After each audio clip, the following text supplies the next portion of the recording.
चलिए, पिछले क्लास में हम लोग 6.3 को समाप्त कर चुके थे ना।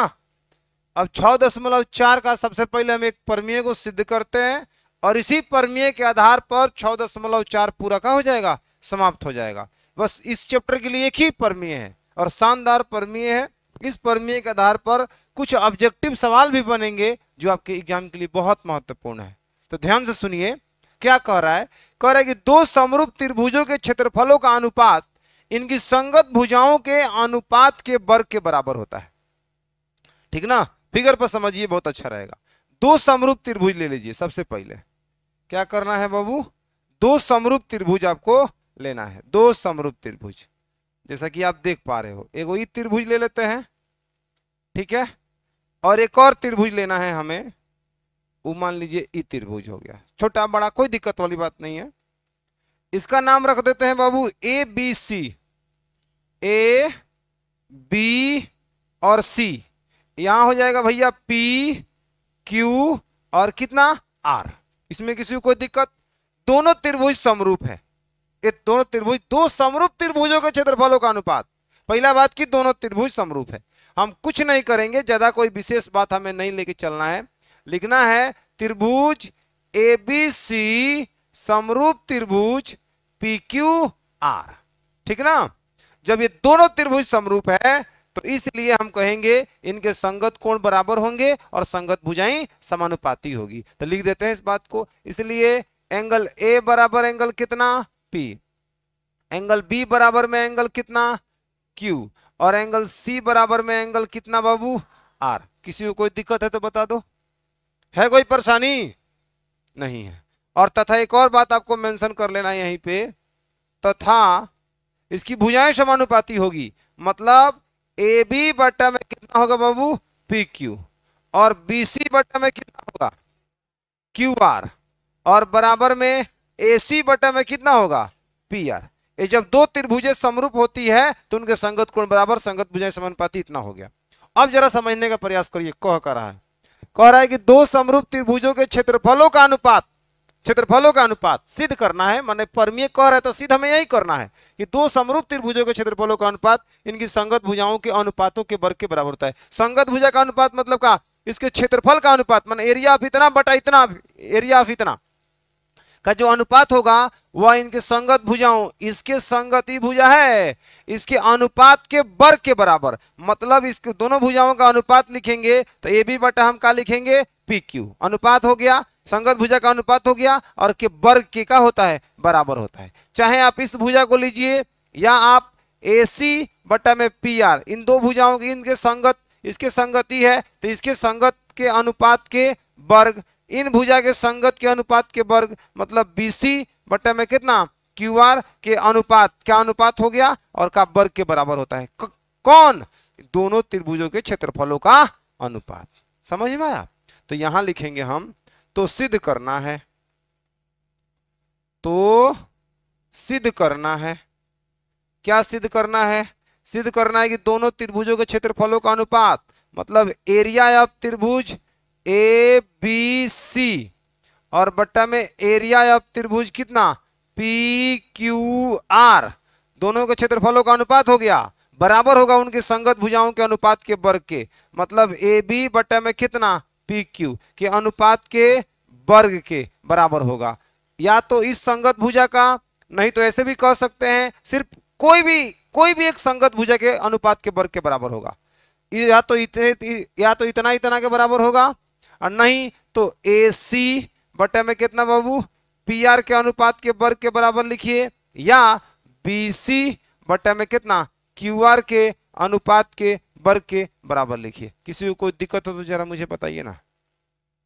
दो समरूप त्रिभुजों के क्षेत्रफलों का अनुपात उनके संगत भुजाओं के अनुपात के वर्ग के बराबर होता है। तो 3 गो भुजा है तो उसके 3 गो संगत भुजा होगा। तो आप इतना बटा इतना का अनुपात का वर्ग करिए, या इतना बटा इतना के अनुपात का वर्ग करिए, या इतना बटा इतना के अनुपात का वर्ग करिए। किसी को कोई दिक्कत? यही हमें क्या करना है बाबू? सिद्ध करना है। इसी को हमें क्या करना है? प्रूफ करना है, दिखाना है प्रमेय के हिसाब से। बोलो, किसी को कोई दिक्कत है? इतना बात समझ में सबको आया? बोलो। है इतना बात स्पष्ट हो जाना चाहिए, किसी कीमत पर कोई दिक्कत नहीं रहना चाहिए। अब हम यहां क्या करेंगे, एक बार और समझ लो।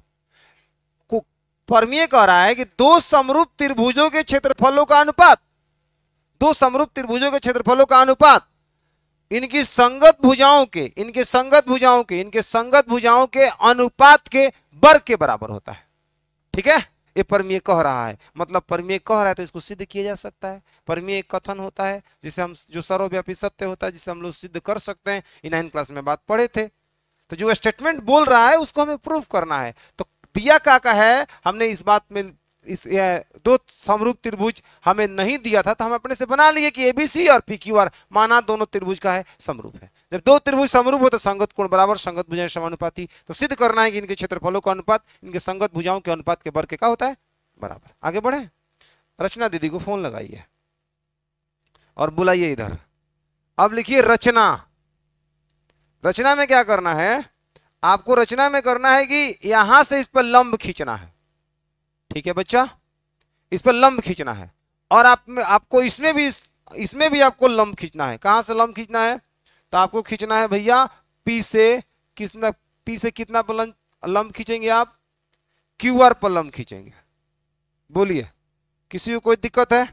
तो यहां नाम दे दीजिए एन लंब बीसी, और यहां कर दीजिए पीएम लंब क्यू आर। ठीक है, बस इतने छोटा सा काम करना है। रचना में लिखना आपको कि एन लंब बीसी तथा पीएम लंब क्यू आर का किया बाबू, खींचा। बस, लंबा चौड़ा नहीं कहा जाएगा। ठीक है, लंबा चौड़ा बात नहीं कहा जाएगा, सीधे बात कहिए एन लंब बीसी और पीएम लंब कौची क्यू आर। इस त्रिभुज में हमने ए से एन लंब बीसी, इस त्रिभुज में पी से पीएम लंब क्यू आर खींचा। किसी को कोई दिक्कत नहीं ना? अब आप क्या करिए बताइए। अब आप प्रमाण में दोनों त्रिभुजों को ले लीजिए। किन दो त्रिभुजों को? ठीक ना, यहां ले लीजिए प्रमाण में त्रिभुज एबीसी तथा त्रिभुज कितना पी क्यू आर। बोलो बाबू, ठीक ना? इनके क्षेत्रफलों का अनुपात करिए। एरिया ऑफ त्रिभुज कितना, एबीसी, और बट्टा में एरिया ऑफ त्रिभुज कितना, पी क्यू आर।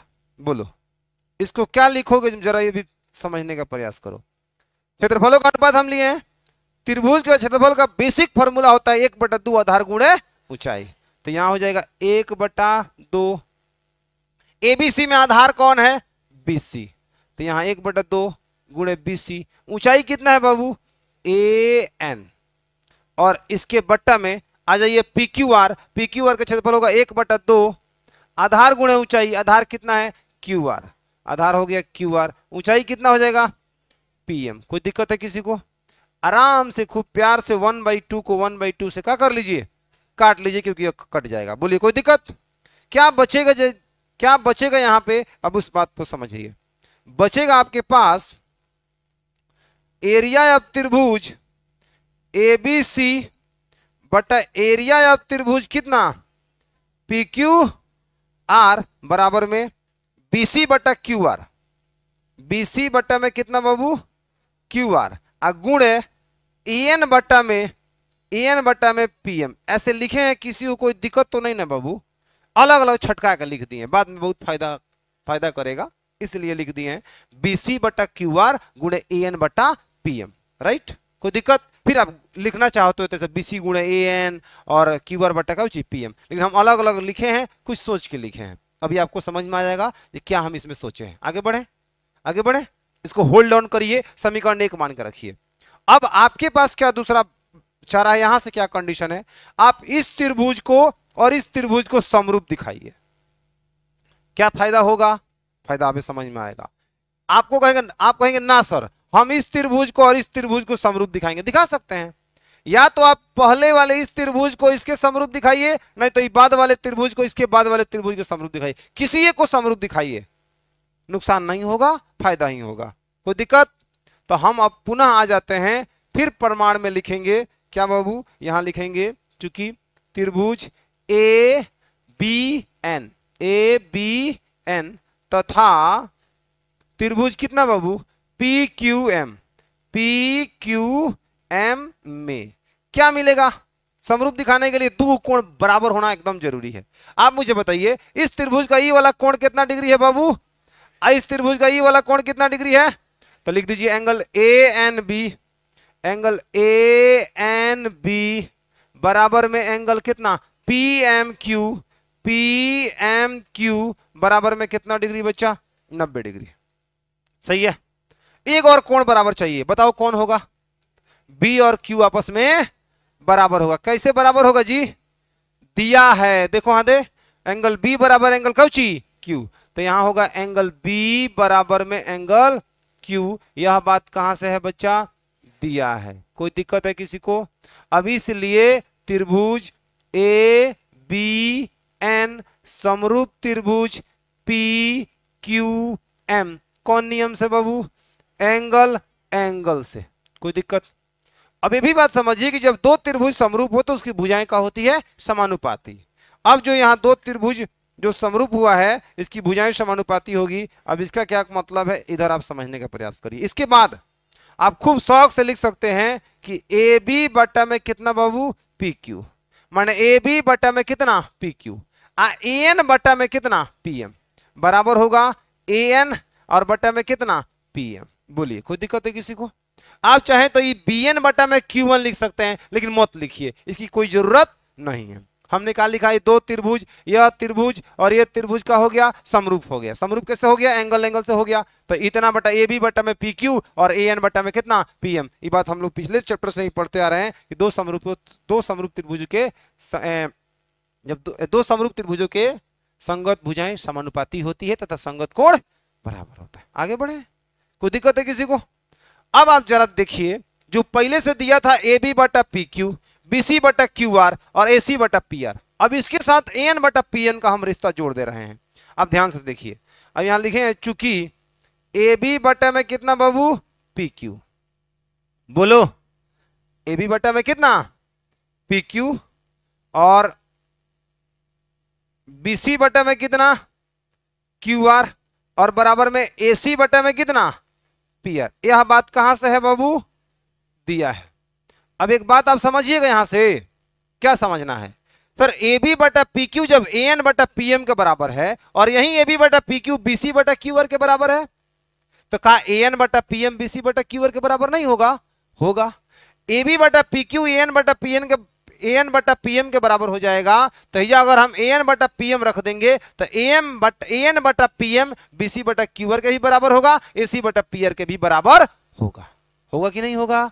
तो इसलिए स्पष्टता ही बात कह सकते हैं कि ए बी बटा पी क्यू बराबर में बी सी बटा में क्यू आर बराबर में ए सी बटा में पी आर और बराबर में हो जाएगा ए एन बटा में कौची बाबू? P M. बात खत्म। आ रहा है समझ में? किसी को कोई दिक्कत है?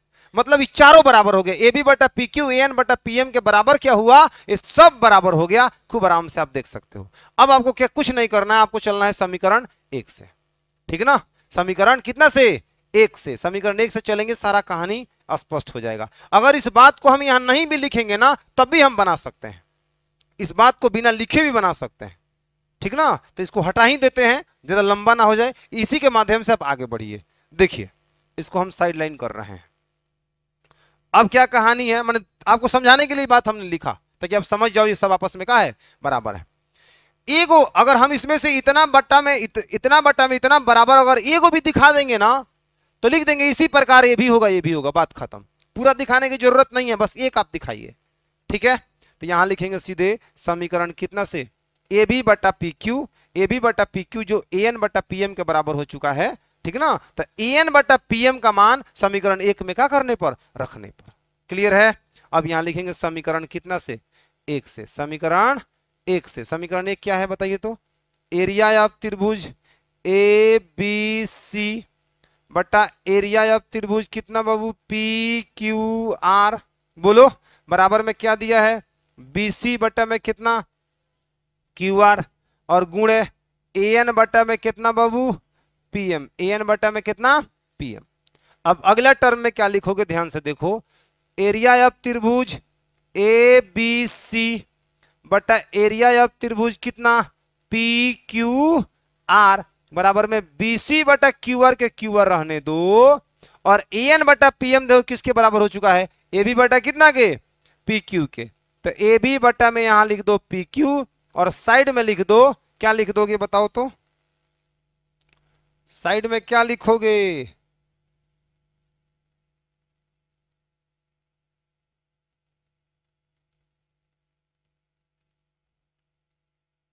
साइड में क्या लिख दिया जाए बताइए। साइड में लिख देते हैं, दिख रहा है ना सबको, साइड में लिख दे रहे हैं कि AB बटा PQ जो था वह AN बटा PM के बराबर था, इसलिए ऐसा किया गया है।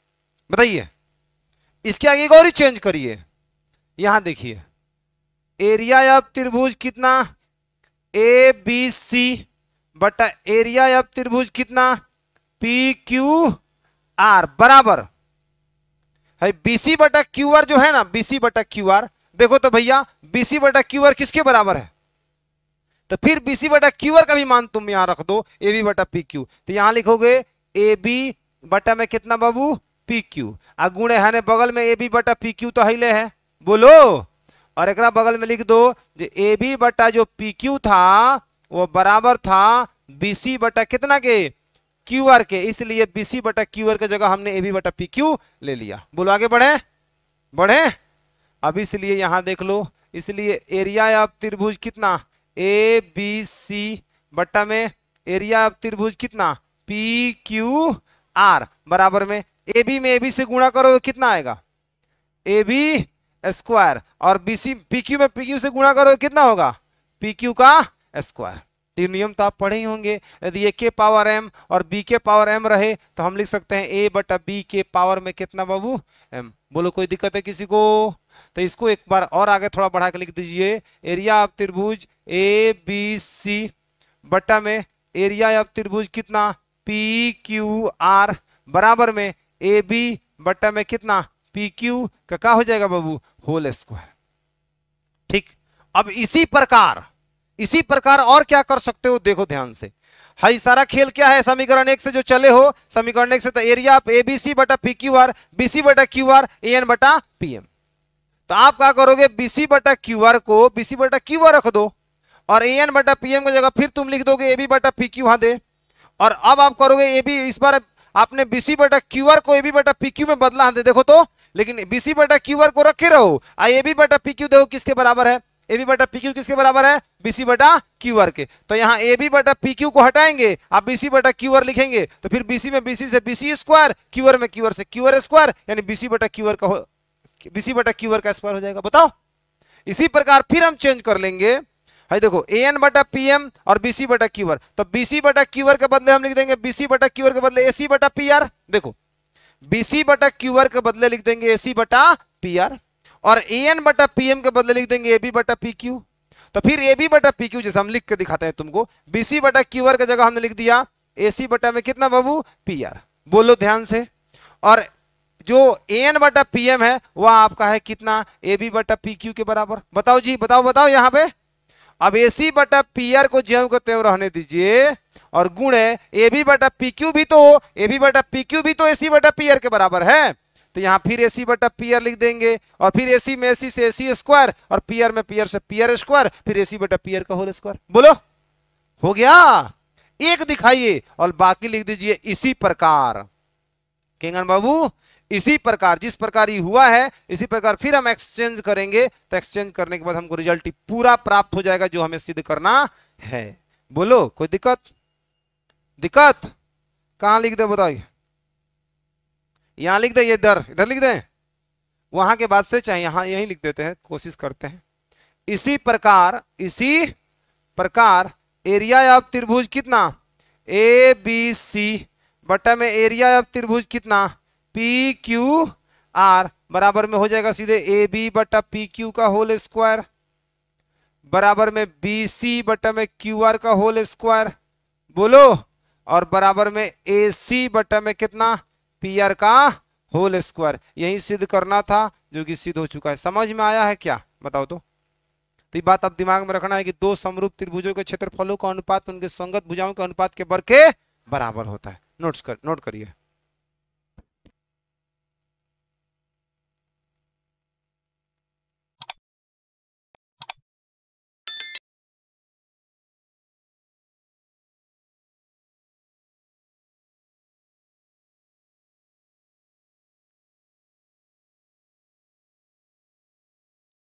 चलो बाबू देखो तो, ये प्रमेय आपको समझ में आया। अब आगे आप जरा समझने का प्रयास करिए। इस पे ऑब्जेक्टिव क्वेश्चन कैसे पूछता है, देखो पहले चित्रात्मक रूप से तुमको हम दिखाते हैं। मान लो ये दो त्रिभुज समरूप है, ये दोनों त्रिभुज क्या है बाबू, समरूप है। तो इसका अगर भुजा x है और इसका y है, और इसका अनुपात कितना हो जाएगा, भुजाओं का अनुपात कितना होगा, x बटा y। तो इस भुजा और इस भुजा का भी तो अनुपात x बटा y होगा, बोलो। जब दो त्रिभुज समरूप है, ये दोनों त्रिभुज समरूप है, तो संगत भुजाओं का अनुपात क्या होगा, बराबर होगा। तो इस भुजा और इस भुजा का अनुपात भी तो x बटा y होगा। आप कहोगे सर थोड़ा सा और एक्सप्लेन करिए, और एक्सप्लेन करेंगे। देखो हाई 2 है, हाई मान लो 3 है, हाई कितना है 4 है, तो हाई कितना है 4 6 8। कहने के लिए अलग अलग है, लेकिन इस भुजा और इस भुजा का अनुपात एकदम समान है। दोनों त्रिभुज देख लो कैसे, 2 बटा 4, 3 बटा कितना 6, 4 बटा कितना 8, 4 दूना 8, 3 दूना 6, 2 दूना 4, 1 बटा 2 बराबर 1 बटा 2 बराबर 1 बटा 2। बोलिए कोई दिक्कत है इसमें किसी को, नहीं है ना। मतलब इसकी संगत भुजाएं क्या हो गई, समानुपाती। तो कहने का मतलब है कि और भुजा का माप कुछ अलग अलग भी हो तो क्या हुआ, इसका जब दोनों त्रिभुज समरूप है तो भुजाओं का अनुपात समान होगा। जितना इस भुजा और इस भुजा का अनुपात होगा x बटा वाई, उतना ही इसका भी होगा x बटा वाई, इसका भी होगा x बटा वाई। अब कोई तुमसे पूछे कि दो समरूप त्रिभुजों के क्षेत्र भुजाओं का अनुपात x अनुपात y हो तो उसके क्षेत्रफलों का अनुपात क्या होगा। तो देखो ध्यान से देखो, आप मुझे बताओ, दोनों त्रिभुज समरूप है ना, इसका मान नाम रख लो ए बी सी, इसका नाम रख लो पी क्यू आर। यहां पे चूंकि त्रिभुज ए बी सी समरूप है त्रिभुज पी क्यू आर के, जब दो त्रिभुज समरूप हो तो ये बात दिमाग में रखो, दोनों का क्षेत्रफलों का अनुपात, एरिया त्रिभुज कितना बाबू ए बी सी, और बटा में एरिया त्रिभुज कितना पी क्यू आर, इसके क्षेत्रफलों का अनुपात हो गया। इनके संगत भुजाओं के अनुपात के वर्ग के बराबर होता है। संगत भुजा तो इसके संगत आपका ई है, यानी कि x बटा में y के अनुपात के वर्ग के बराबर होगा। बोलो, तो इसका वर्ग करोगे तो कितना होगा, x स्क्वायर बटा में y स्क्वायर। बोलो, तो अगर दो त्रिभुजों के संगत भुजाओं का अनुपात अगर x अनुपात y हो तो उसके क्षेत्रफलों का अनुपात क्या आया, x स्क्वायर अनुपात का ऊंची बाबू y स्क्वायर। तो बात दिमाग में रहेगा। इस बात पे अगर क्वेश्चन दें कि दो समरूप त्रिभुजों के भुजाओं का अनुपात अगर 2 अनुपात 3 है तो उसके क्षेत्रफलों का अनुपात क्या होगा, 4 अनुपात। सिर्फ वर्ग करना है और कुछ नहीं करना है। काहे वर्ग करना, आप यहां देख सकते हो, हमने भुजाओं का अनुपात लिया था x अनुपात y, तो इसका क्षेत्रफलों का अनुपात जब निकाला तो x स्क्वायर y स्क्वायर आया। तो बात अब समझ में आ गई है कि दो समरूप त्रिभुजों के अगर भुजाओं का अनुपात अगर 3 अनुपात 5 है तो क्षेत्रफलों का अनुपात 9 अनुपात कितना होगा, 25 होगा। बात खत्म, कोई दिक्कत, सिर्फ और सिर्फ उसका वर्ग कर देना है और कुछ नहीं करना है। एक नंबर में ऑब्जेक्टिव क्वेश्चन में कई बार कई साल बोर्ड एग्जाम में पूछते आ रहा है। जो दो समरूप त्रिभुजों के भुजाओं का अनुपात इतना हो तो उसके क्षेत्रफलों का अनुपात कितना होगा, सिर्फ वर्ग करना है। इसका उल्टा भी पूछा है कि दो समरूप त्रिभुजों के क्षेत्रफलों का अनुपात मान लो 16 अनुपात 25 है तो भुजाओं का अनुपात क्या होगा। समझ में आ रहा ना क्या करना है, यहां वर्ग करना है तो यहां वर्गमूल निकालना है। तो 16 किसका वर्ग होता है, 4 का, और 25 किसका होता है, 5 का। हो गया 4 अनुपात 5। बात बुझा गया, किसी को दिक्कत। तो दो समरूप त्रिभुजों के क्षेत्रफलों का अनुपात अगर हम 6 अनुपात दो समरूप त्रिभुजों के क्षेत्रफलों का अनुपात मतलब A1 A2, ए से एरिया होता है क्षेत्रफलों का अनुपात अगर मान लीजिए 5 अनुपात 7 है तो भुजाओं का अनुपात क्या होगा, कितना, 25 अनुपात 49। बोतल के तुम टुकी है, एक गधा, हम अभी अभी कह रहे हैं कि क्षेत्रफलों का अनुपात होगा, तो वर्गमूल निकाल रहे हो ना। माने 16 का वर्गमूल कितना हो गया 4, अब 25 का वर्गमूल कितना हो गया, कितना आसानी से तुम लोग बता दिया। क्वेश्चन में थोड़ा सा हम वेरिएशन दिए, दिमाग तुम लोग उल्टा हो गया। 5:7 है क्षेत्रफलों का अनुपात, तो भुजाओं का अनुपात तुम वर्गमूल निकालो √5 अनुपात √7, अब नहीं निकलेगा तो यही हमारा आंसर हो जाएगा, खत्म। वर्गमूल ना निकलेगा तो क्या जबरदस्ती कपार ना फोड़ेंगे भाई, कह देंगे √5 अनुपात √7। समझ में आया। अब जरा ये भी थोड़ा समझ लो कि सर आप किस आधार पर इसका वर्गमूल निकाल रहे हैं, वर्गमूल क्यों निकाला जा रहा है, अब जरा ये भी समझ लो। इधर देखो, पहले इसको मिटाने दो, तो इसको रहने दो, इसको रहने दो, इसको मिटा रहे हैं। देखो यहां पे तुमको इस बात का भी हम प्रमाण दे देते हैं। मान लो ए बाबू, इस त्रिभुज का एरिया जो है वो आपका x है, सपोज दैट।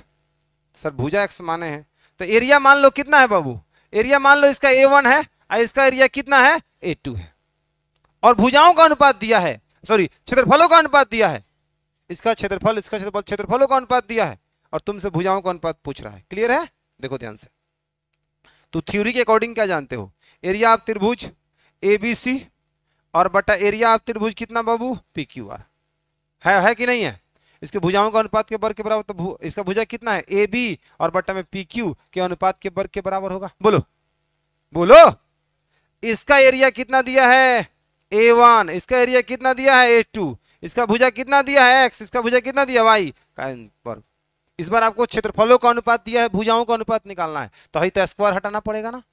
तो सामने वाला पर स्क्वायर हटाते हो तो उसके सामने वाला पर क्या चढ़ता है, रूट चढ़ता है, तो रूट अंडर में कितना हो जाएगा A1 बटा में A2 बराबर में x बटा y। बोलो बोलो, तो इसका ऊपर वाला का वर्गमूल A1 और नीचे वाला का A2 और बराबर में x बटा y, यानी कि x अनुपात y बराबर में हो जाएगा रूट अंडर में A1 अनुपात रूट अंडर में कितना A2। तो दो समरूप त्रिभुजों के क्षेत्रफलों का अनुपात दिया रहेगा, तो भुजाओं का अनुपात निकालना है, तो क्षेत्रफलों का वर्गमूल कर देना है, काम खत्म। अब क्वेश्चन इस पर बनाकर दिखा देते हैं। मान लो दो त्रिभुजों के क्षेत्रफलों का अनुपात दिया है, A1 अनुपात A2 दिया है, 25 अनुपात मान लो 36 दिया है, तुमको भुजाओं का अनुपात x अनुपात y की जरूरत है, तो तुम कहोगे ना वी नो दैट, मतलब क्षेत्रफलों का जो अनुपात होता है वो भुजाओं के अनुपात के वर्ग के का होता है, बराबर होता है। हई हो गया क्षेत्रफलों का अनुपात भुजाओं का अनुपात के वर्ग के बराबर होता है। बोलो, तो इसका A1 का मान कितना है 25, A1 का मान कितना है 25, A2 का मान कितना दिया है, A2 का मान कितना दिया है 36, A1 बटा A2 है, A2 छूट गया था, और x बटा कवची y का होल स्क्वायर। जब ये स्क्वायर हटाओगे तो रूट चढ़ेगा, 36 बटा में कितना, सॉरी 25 बटा में कितना, 25 बटा में 36 और बराबर में x बटा में कवची y। 25 का वर्गमूल कितना हो गया 5, 36 से कितना हो गया 6 और x बटा y, तो हम कह सकते हैं x अनुपात y बराबर में 5 अनुपात कितना 6। तो क्या हो, वर्गमूल तो निकला। जब इसका वर्गमूल 5 हो गया, इसका वर्गमूल 6, और जब नहीं निकलेगा रूट में लगाएंगे, वर्गमूल नहीं निकलेगा तो जस के तस छोड़ देंगे, बात खत्म। समझ में आ रहा है। अगर मान लो क्षेत्रफलों का अनुपात तुमको दे दे A1 अनुपात A2 बराबर में 5 अनुपात 7, तो सर वर्गमूल कहां निकलेगा, 5 का वर्गमूल कहां फाइनल निकलेगा, 5 का वर्गमूल कहां फाइनल निकलेगा, तो आप निकालिएगा, इतना ही छोड़ दीजिए, आंसर काम खत्म। रूट में डालिए, वर्गमूल निकले तो ठीक है, ना निकले तो नहीं ठीक है भाई, उतना ही छोड़ देंगे। बुझा गया। इसी बात को आपको नोट में पॉइंट बना बना के लिख लेना है। लिखिए तो बाबू, पॉइंट बना के लिखिए। दो समरूप त्रिभुजों के भुजाओं का अनुपात, दो समरूप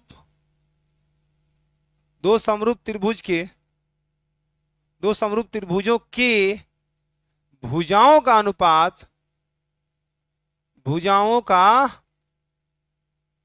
अनुपात, x अनुपात y हो तो उसके क्षेत्रफलों का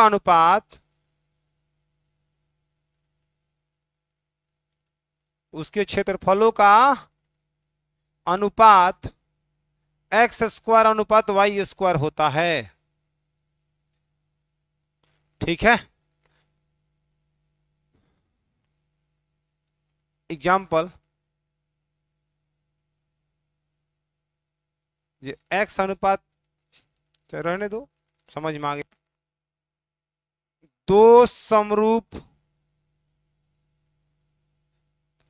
त्रिभुजों के क्षेत्रफलों का अनुपात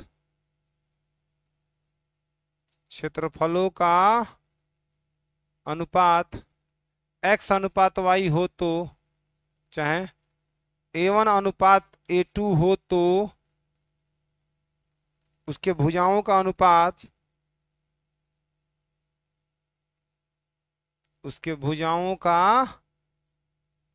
अनुपात रूट अंडर में A1 अनुपात रूट अंडर में A2 होता है। क्लियर हो गया? इसमें सवाल आएगा, छूटेगा नहीं ना। तो आज के लिए इतना ही रहेगा, कल हम क्वेश्चन का बात शुरू करेंगे। 6.4।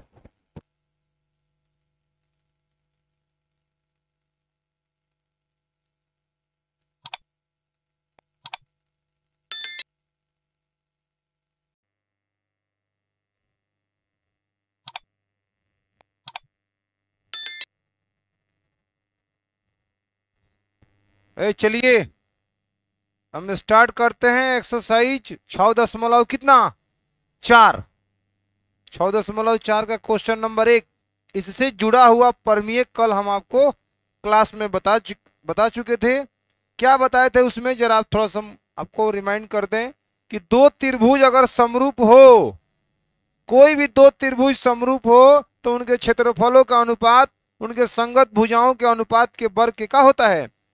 जैसे मान लीजिए अगर ABC एक त्रिभुज है और एक त्रिभुज PQR है, ठीक ना, और दोनों त्रिभुज समरूप है, तो ये बात दिमाग में रखना है कि एरिया ऑफ त्रिभुज ABC और बट्टा में एरिया ऑफ त्रिभुज कितना PQR बराबर में हो जाएगा AB बटा PQ, AB बटा PQ का स्क्वायर, मतलब यह भुजा इसके संगत भुजाओं के अनुपात के वर्ग के बराबर होगा। क्षेत्रफलों का अनुपात सिर्फ एक ही भुजा के लिए लागू नहीं होगा, यह AC बटा PR, AC बटा में PR के अनुपात का वर्ग हो जाएगा, ठीक है, और बराबर BC बटा QR हो जाएगा, BC बटा QR के अनुपात के वर्ग के बराबर होगा। इस सारी बात स्पष्ट रखना है।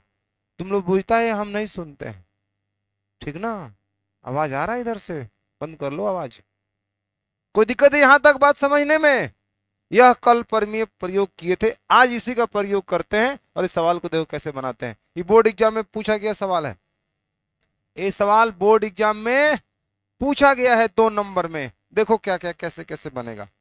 यहां बोल रहा है मान लीजिए त्रिभुज ABC समरूप त्रिभुज DEF लिख देते हैं, चूंकि त्रिभुज ABC समरूप त्रिभुज DEF, पहला बात इसके क्षेत्रफल क्रमशः, माने इनके दोनों त्रिभुज जो समरूप है उनके क्षेत्रफल क्रमशः, माने पहला वाला का पहला, दूसरा जहां क्रमशः लग जाता है वहां समझ जाना है जो फर्स्ट दिया है उसमें फर्स्ट वाला का फर्स्ट मान, सेकंड वाला का सेकंड मान।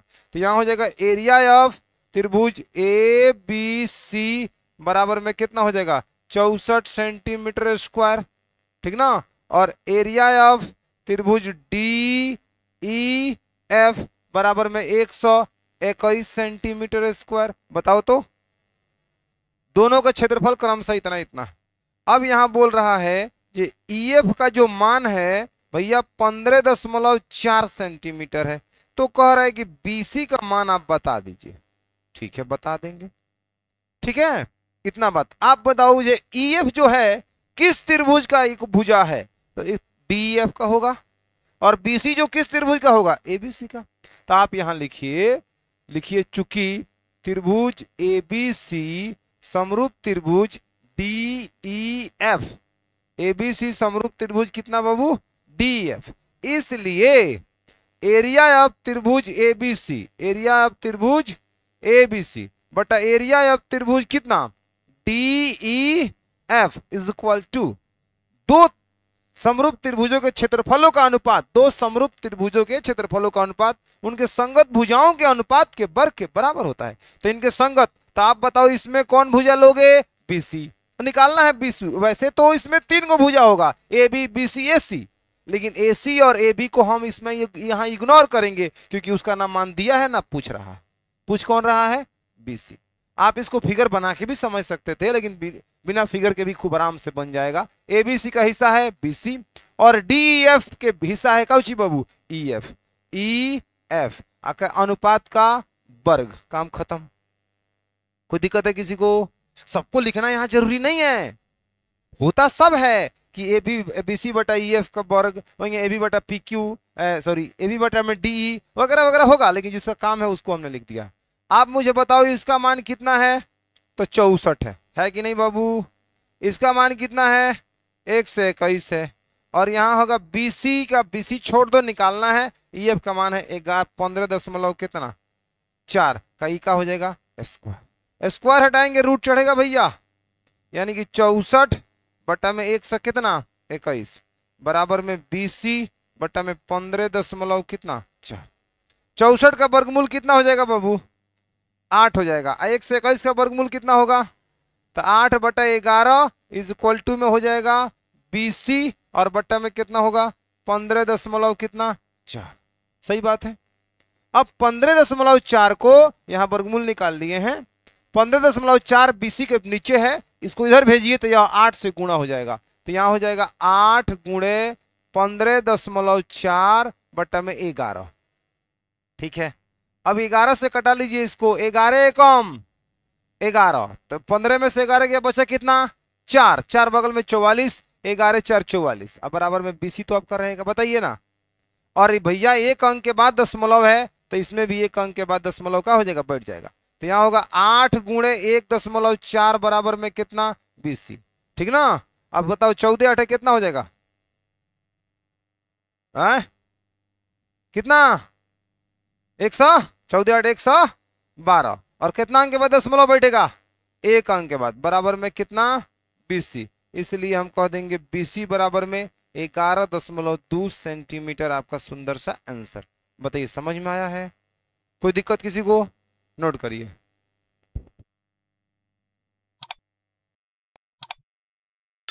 चलिए क्वेश्चन नंबर 2 के तरफ आगे बढ़ते हैं। बोल रहा है कि एक समलंब एबीसीडी जिसमें एबी समानांतर डीसी है के विकर्ण परस्पर ओ पर प्रतिच्छेद करते हैं। यदि ए बी बराबर 2CD तो त्रिभुजों ए ओ बी और सी ओ डी के क्षेत्रफलों का अनुपात का करिए, ज्ञात करिए। सबसे पहले आप एक समलंब चतुर्भुज बनाइए, उसके बाद चीजें समझ में धीरे धीरे आएगी। देखिए ये हो गया बाबू समलंब चतुर्भुज, और आप नामकरण भी ध्यान से करना। ए बी जो है वो सी डी का 2 गुना है, और ए बी और सी डी समानांतर है, तो यहां रख देते हैं ए बी सी और कितना डी। आप मुझे बताओ ए बी और डीसी में कैसा, ए बी जो है डीसी से बड़ा है कि नहीं है? और बड़ा इस प्रकार है कि इसका ये 2 गुना है, यह जो है इसका डबल है। यहां देख लो ए बी बराबर में कितना 2CD।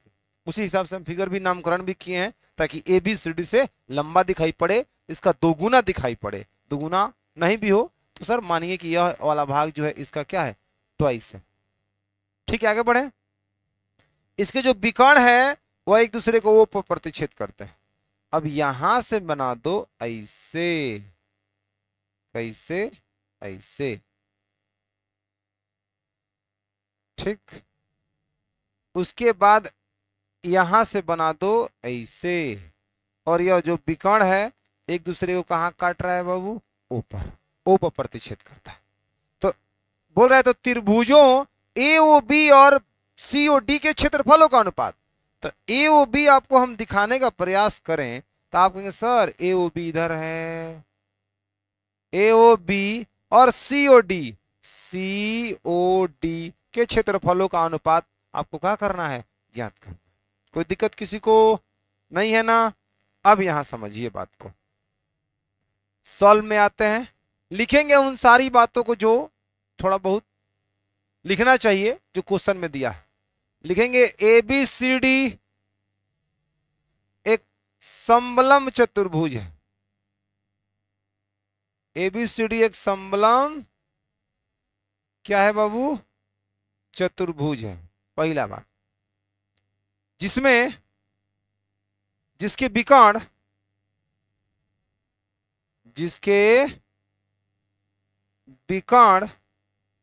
एक दूसरे को परस्पर ओ पर प्रतिच्छेद करते हैं, को परस्पर ओ पर क्या करते हैं बाबू, प्रतिच्छेद करते हैं, परस्पर ओ पर प्रतिच्छेद करते हैं तथा ए बी बराबर में 2 CD, ए बी बराबर में कितना 2 CD। तो इसलिए क्या निकालना है, एरिया ऑफ कितना AOB त्रिभुज AOB और किसका एरिया ऑफ त्रिभुज कितना COD के क्षेत्रफलों का अनुपात क्या होगा, यही आपको क्या करना है बताना है। ठीक है, समझ में आ गया क्वेश्चन। एक समलंब चतुर्भुज ABCD है जिसके विकर्ण परस्पर ओ पर प्रतिच्छेद करते हैं तथा AB जो है उस CD का 2 गुना है, और तो आपको ज्ञात करना है कि AOB और COD के क्षेत्रफलों का अनुपात। ठीक है, आप मुझे बताइए क्षेत्रफलों का अनुपात हम तभी लगाएंगे ना जब 2 त्रिभुज समरूप हो। तो हम चाहेंगे कि यह त्रिभुज पहले समरूप हो जाए। तो समरूप होने के लिए आसान तरीका है, पहला बात कि इसका ई कोण शीर्षाभिमुख कोण से बराबर होगा। समलंब चतुर्भुज है तो आमने सामने के भुजा समानांतर ही है, कहा भी गया है समलंब चतुर्भुज है। जिसमें एक और बात छूट रहा है, जिसमें AB समानांतर कितना बाबू DC तथा यहां जिसके ना करके इसके कर दे दिए, हो गया। तथा इसके विकर्ण एक दूसरे को परस्पर क्या करते हैं प्रतिच्छेद करते हैं। तो जब ये दोनों समानांतर है तो बताइए अंतःएकांतर कोण से दोनों कोण बराबर होगा कि नहीं होगा। 2 त्रिभुजों के समरूप होने के लिए एक कोण जरूरी है 2 गो, तो समरूप हो गया। और जब 2 त्रिभुज समरूप होते हैं उनके क्षेत्रफलों का अनुपात उनके संगत भुजाओं के अनुपात के वर्ग के क्या होता है बराबर, आराम से बन जाता है। देखो कैसे बना रहे हैं। अब आप काम करो, प्रमाण में ले लो इन दोनों त्रिभुजों को जिसको क्या करना है समरूप करना है।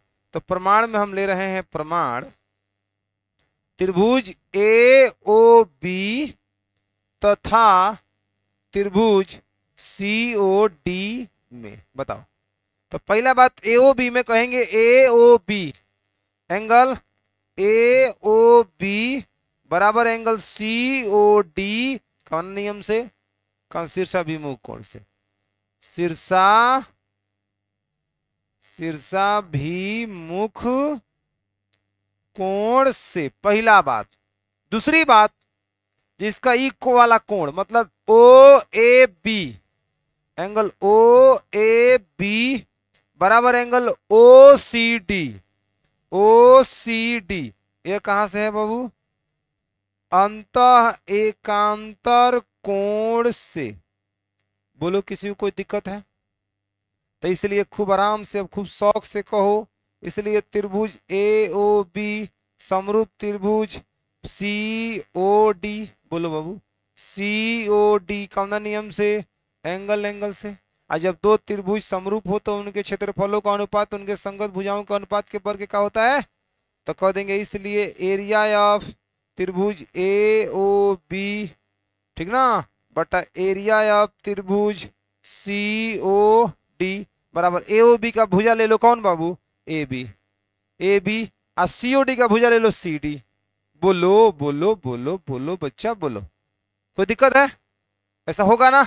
आगे बढ़ते हैं, एरिया ऑफ त्रिभुज AOB बटा एरिया ऑफ त्रिभुज कितना COD बराबर AB का मान जरा मुझे बता दो। आपको सर AB का मान 2CD दिया है ना इधर, तो AB की जगह 2CD पुट कर दो, 2CD बटा में कितना CD का पूरा स्क्वायर ब्रैकेट में लिख सकते हो, क्योंकि AB बराबर था 2CD के इसलिए ऐसा किया गया है। ठीक है, बोलो अब एरिया ऑफ त्रिभुज कितना AOB बटा एरिया ऑफ त्रिभुज कितना COD इज इक्वल टू, ठीक ना, इस CD से CD काट दें, अंदर अंदर कट गया, बचा 2, तो 2 का वर्ग कितना होगा 4 और नीचे कितना बचा 1 का वर्ग क्या हुआ। अब अनुपात यही आपका आंसर हो जाएगा, और नहीं तो एंगा नहीं दिया होगा तो आपको एंगा दिया होगा एरिया ऑफ त्रिभुज कितना AOB अनुपात एरिया ऑफ त्रिभुज कितना COD, त्रिभुज COD बराबर में कितना 4:1 आपका आंसर। किसी को कोनो दिक्कत समझ में आया, नोट करिए। क्वेश्चन नंबर 3 यही ना है, क्या कह रहे सवाली?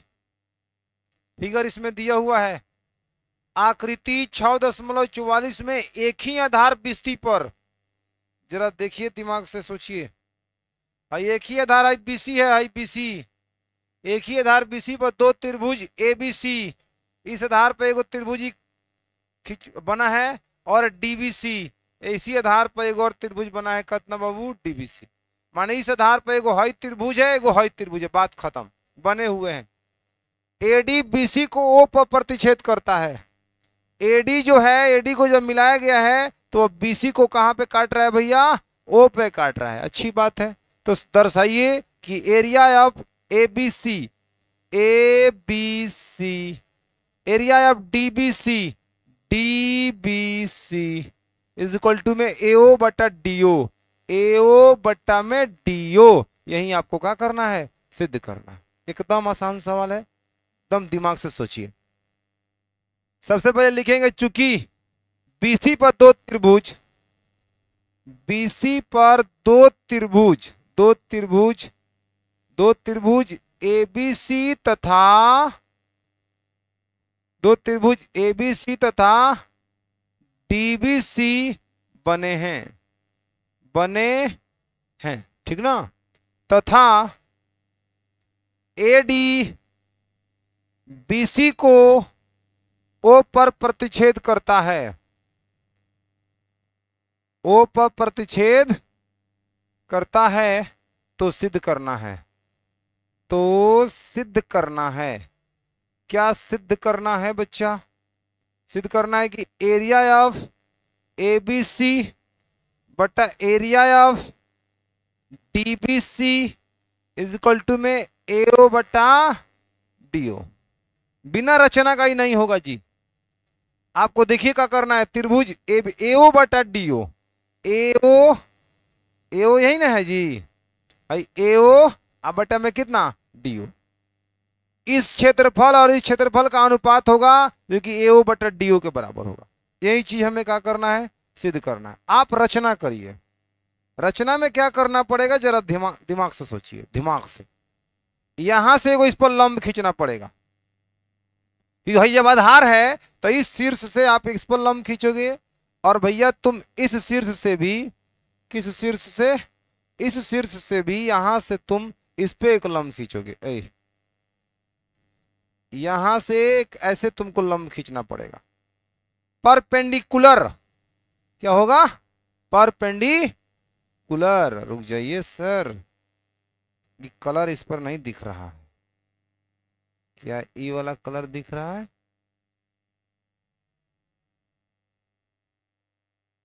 नहीं दिख रहा है। एक मिनट, एक मिनट, एक मिनट।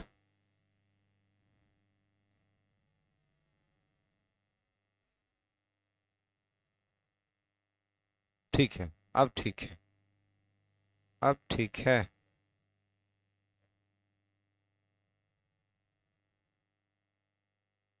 ठीक है जी, परपेंडिकुलर।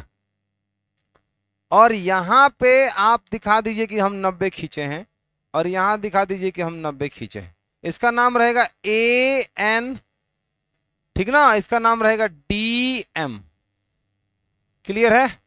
तो आप जो खींचे हो लंब उसको इधर देखो, रचना में लिखो, रचना में कि एन लंब बीसी, एन लंब बीसी तथा एन लंब बीसी तथा डीएम लंब बीसी खींचा, डीएम लंब बीसी खींचा। दोनों तो बीसी पर ही खींचा गया है ना?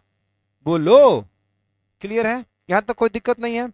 अब हम चाहते हैं बच्चा, हम चाहते हैं कि इस त्रिभुज को हम समरूप दिखा दें इस त्रिभुज के। इससे क्या होगा? अभी कुछ देर बाद पता चलेगा कि इससे क्या होगा, लेकिन अभी जान लो इस छोटे से त्रिभुज को, इस छोटे त्रिभुज के समरूप दिखाना है। और समरूप दिखाने के लिए एंगल एंगल नियम काफी है। पहला बात कि इसका ये कोण 90, यहाँ भी ये कोण 90, टेंशन खत्म। और इस शीर्षाभिमुख कोण से, तो दोनों कोण एंगल एंगल से क्या हो जाएगा? दोनों त्रिभुज एंगल एंगल से क्या हो जाएगा? समरूप हो जाएगा। तो यहाँ प्रमाण में ले लो बच्चा, त्रिभुज कितना? ए एन ओ, चाहे ए O N, A O N, A N O लिखो, ANO तथा त्रिभुज कितना DMO। DMO आप मुझे बताओ एंगल ANO बराबर एंगल DMO बराबर में 90 डिग्री, मतलब ANO और DMO 90, राइट। उसके बाद से एंगल AON देखो ध्यान से, AON मतलब ई वाला कोण का बात हम कर रहे हैं, ठीक ना, बराबर होगा एंगल कितना के DOM। कहां से बच्चा, शीर्षाभिमुख कोण से। बोलो बोलो बोलो, ठीक है कि नहीं, ठीक है, एकदम ठीक है। इसलिए त्रिभुज ANO समरूप त्रिभुज DMO। आप कहो कौन नियम से, हम कहेंगे एंगल से। बोलो, और जब दो त्रिभुज समरूप हो तो संगत भुजाएं समानुपाती होगी। समानुपाती में लिखेंगे AN बट्टा में DM, AN बट्टा में DM। बोलो, उसके बाद लिख लो भैया AO बट्टा में DO। AO बट्टा में कितना DO, AO बट्टा में DO, AO बट्टा में DO। इसको रखे रहो, जब काम याद मौका पड़ेगा तो इसका उपयोग किया जाएगा, ठीक। कोई दिक्कत है यहां तक नहीं है। हमने क्या किया, रचना किया और दोनों को समरूप दिखाया, संगत भुजाएं समानुपाती कर लिया। सर आप ON बटा OM क्यों नहीं लिखे, इसकी कोई जरूरत नहीं है, इसलिए हमने नहीं लिखा। क्लियर है। अब दो त्रिभुजों के क्षेत्रफलों का अनुपात हम ले रहे हैं, आप ध्यान से समझिए। यहां लिख रहे हैं हम एरिया ऑफ त्रिभुज ABC और बट्टा में एरिया ऑफ त्रिभुज कितना DBC, यही ना है बाबू, DBC बराबर त्रिभुज के क्षेत्रफल का फॉर्मूला होता है 1/2 आधार गुणे ऊंचाई। तो ABC आधार 1/2 आधार कितना है बाबू BC, आधार होगा BC और ऊंचाई कितना हो जाएगा AN। कोई दिक्कत है बोलो, ऊंचाई है ये ना है, और बट्टा इसका क्षेत्रफल 1/2 आधार। तो जो DBC है उसका भी आधार कितना है BC, क्योंकि वो लंब इसी पर है, तो इसलिए इसका मान भी क्या होगा BC और ऊंचाई कितना होगा DM साहब हो जाएंगे। बोलिए ना, 1/2 से 1/2 चल बसा और BC से BC भी चल बसा।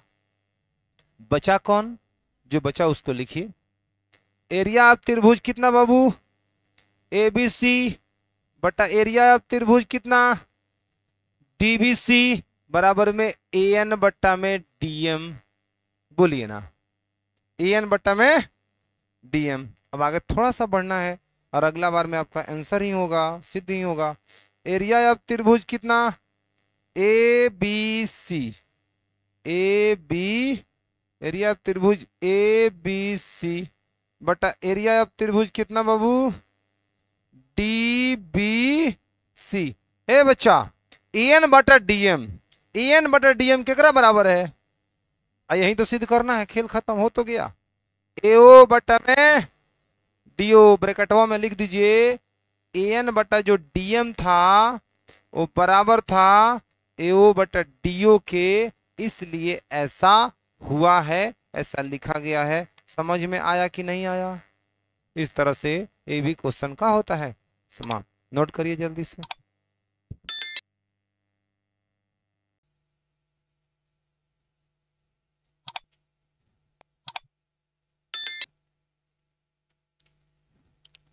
चलिए, पिछले क्लास में हम लोग 3 क्वेश्चन तक बना लिए थे ना। चौथा क्वेश्चन आपके सामने है, ध्यान से देखिए। बोला यदि दो समरूप त्रिभुजों के क्षेत्रफल बराबर हो तो सिद्ध कीजिए कि वह त्रिभुज सर्वसम होते हैं। माने दो को त्रिभुज का क्षेत्रफल आपस में क्या है बराबर है। मान लीजिए एक त्रिभुज ABCE है और एक और त्रिभुज हम मान के चलेंगे बाबू क्या है PQR है। ये त्रिभुज जो है आपका ABC है और ये त्रिभुज PQR है। ये दोनों का क्षेत्रफल आपस में बराबर है। चूंकि त्रिभुज ABC ऐसे लिख देते हैं डायरेक्ट, एरिया ऑफ त्रिभुज ए बी सी बराबर एरिया ऑफ त्रिभुज कितना, पी क्यू आर, इसका क्षेत्रफल बराबर, ठीक है। ये दोनों का क्षेत्रफल दोस्त, दोनों त्रिभुज समरूप है, पहला बात इससे पहले ही लिखना है, क्योंकि त्रिभुज ए बी सी समरूप त्रिभुज पी क्यू आर, दो समरूप त्रिभुजों के क्षेत्रफल बराबर है। तो पहला बात कि दो त्रिभुज बनाए हैं, दोनों त्रिभुज समरूप है।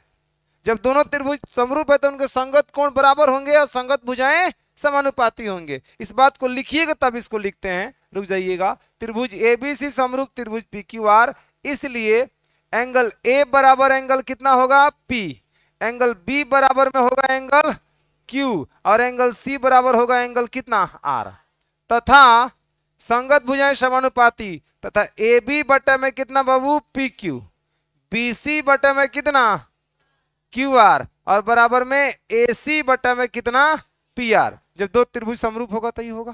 तथा एक और बात समझना है, तथा दोनों का क्षेत्रफल अर्थात तथा एरिया ऑफ त्रिभुज ए बी सी बराबर एरिया ऑफ त्रिभुज कितना बाबू, पी क्यू आर, दोनों का क्षेत्रफल भी आपस में का है, बराबर है।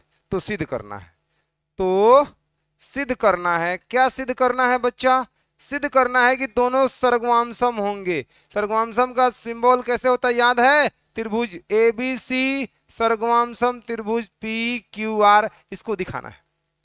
तो सर्गवांसमता का नियम आप पढ़े होंगे, एस एस एस, यदि एक त्रिभुज की तीनों भुजाएं दूसरे त्रिभुज की तीनों भुजाओं के बराबर हो, समानुपाती नहीं, समानुपाती होता है समरूपता के नियम में, ठीक ना, बराबर हो तो दोनों त्रिभुज सर्गवांसम होते हैं। उसके बाद होता है एस ए एस वगैरह वगैरह और नियम होता है। फिलहाल हम यहाँ जो नियम लगाएंगे वो इसी को लगाएंगे, एस एस एस वाला ही लगाएंगे। हमारा मकसद यही है कि इस त्रिभुज के ए बी भुजा को हम पी क्यू के बराबर दिखा दें, बी सी को क्यू आर के बराबर दिखा दें, और पी आर को ए सी को पी आर के बराबर दिखा दें। और जैसे ही दिखाते हैं दोनों त्रिभुज सर्गवांसम हो जाएगा, और सर्गवांसम ही हमें दिखाना है। कोई दिक्कत, बढ़े आगे। हमको इस कड़ी में जो हेल्प करने वाले कारक हैं वह यह है, इसी का प्रयोग हम लोग करेंगे। अब यहां लिखेंगे, ध्यान से देखिए, यहां लिख रहे हैं, चूंकि एरिया ऑफ त्रिभुज ए बी सी बराबर एरिया ऑफ त्रिभुज कितना, पी क्यू आर। इसको अगर हम इधर लेके आए तो क्या इसको हम ऐसे नहीं लिख सकते हैं का, एरिया ऑफ त्रिभुज ए बी सी बटा एरिया ऑफ त्रिभुज पी क्यू आर बराबर में एक, बोलो बाबू, फिर इसके बटा में एक मान के क्रॉस मल्टीप्लाई करोगे तो एक में इतना से इतना और इतना में इतना से इतना आ नहीं जाएगा। कोई दिक्कत है किसी को, इसको रखे रहिए, जरूरत पड़ेगा तो इसका उपयोग हम लोग करेंगे। अब एक और बात हम लिखते हैं, चूंकि त्रिभुज एबीसी, क्या बाबू, त्रिभुज एबीसी समरूप त्रिभुज पी क्यू आर है ना।